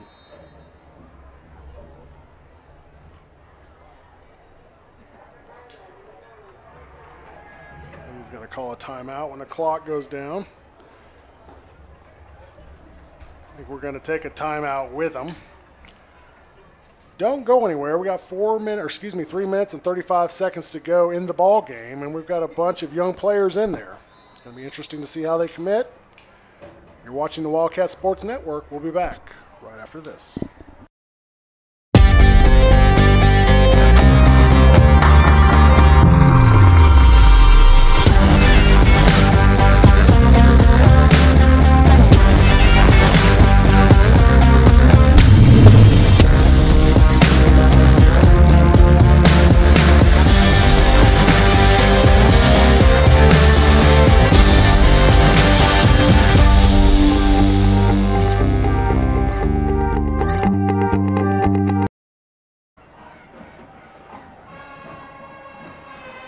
Welcome back as we come to the conclusion of the regular season. We got 3 minutes, 30 seconds to go in the ball game. Wildcats way ahead of Coach Travis's War Eagles. Now it looks like we're going to punt. Something that was interesting to me, Donald, is I was talking to some of the coaches and some of the players, is that they don't have a bye week this year, which was very weird to me, especially because I know my team got a bye week. I'm sure your team had a bye week. I've never seen them not have a bye week, and they're going straight into the playoffs after this game. That's a very high short kick. And that ball is going to roll too close to the 20, looks like the 21-yard line. So the War Eagles will get the ball 1st and 10 with 3 minutes, 14 seconds to go as the clock continues to run. 1st and 10 from the 31. What Zazumbo's trying to do there, because it's not a very long kick to the end zone, he's trying to get a lot of height under it. That way it takes a friendly bounce and maybe gets him inside the 10-yard line. Unfortunately, just didn't quite have the distance. Excuse me, that's correction. It's a 21-yard line. I make one mistake a year, and everybody starts blowing my phone up. That sounds about right. That's usually how it goes. 2:42, clock runs. Kitterman back at shotgun. And the War Eagles are going to call a timeout. Timeout. So we're going to take another quick break. We'll be back right after this. You're watching Wildcat Sports Network. Ozarks Go from Ozarks Electric Cooperative is leading the fiber revolution, connecting the divide with high-speed broadband access to close that gap. From cloud to cloud, post to post. From downtown to way out of town. To connect our customers to a world of blazing speed and access to absolutely everywhere. It's our customers connected and energized with Ozarks Go. Welcome back. 2 minutes, 35 seconds left to go in the ball game.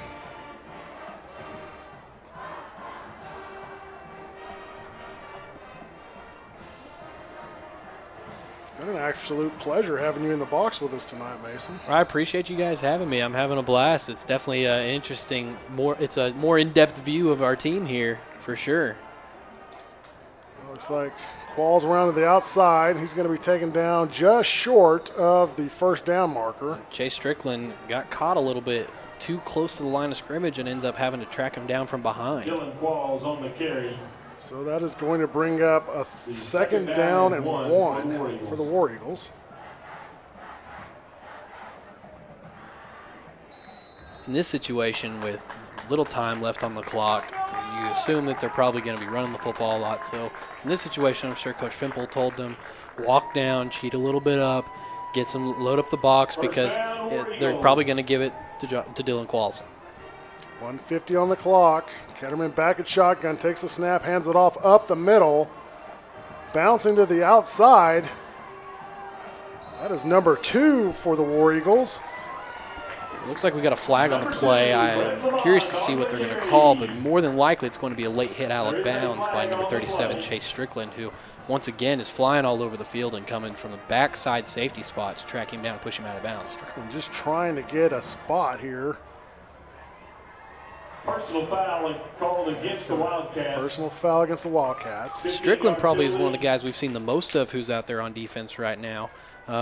So it's interesting to see that he's coming in during the second half. It could be more scheme related than anything else. Strickland, a great tackler downfield, was having a little bit of troubles, reading the pass plays, reading the quarterback's eyes a little bit, and so they're probably just wanting him to get a little bit more work, get a little bit look at. But I still expect to see Chase Strickland playing on next Friday night.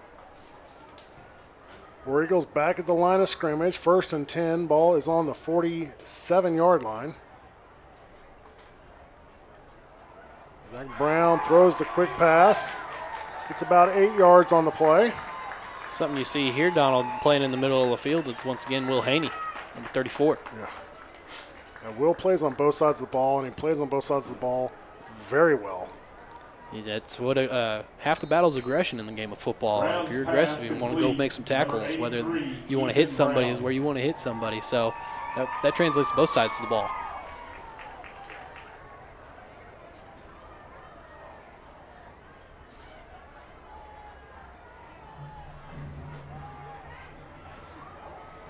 Zach Brown throws the ball. 1st down for the War Eagles, and that is going to do it for tonight's contest as time runs out. The Har-Ber Wildcats 48, the Heritage War Eagles 0. We will be back at home next Friday.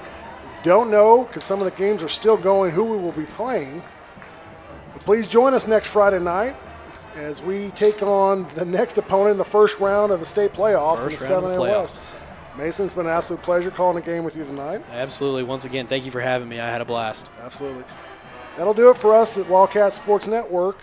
On behalf of Superintendent Dr. Jim Rollins and Athletic Director Wayne Stellick, I'm Donald Tucker. We'll see you next Friday night.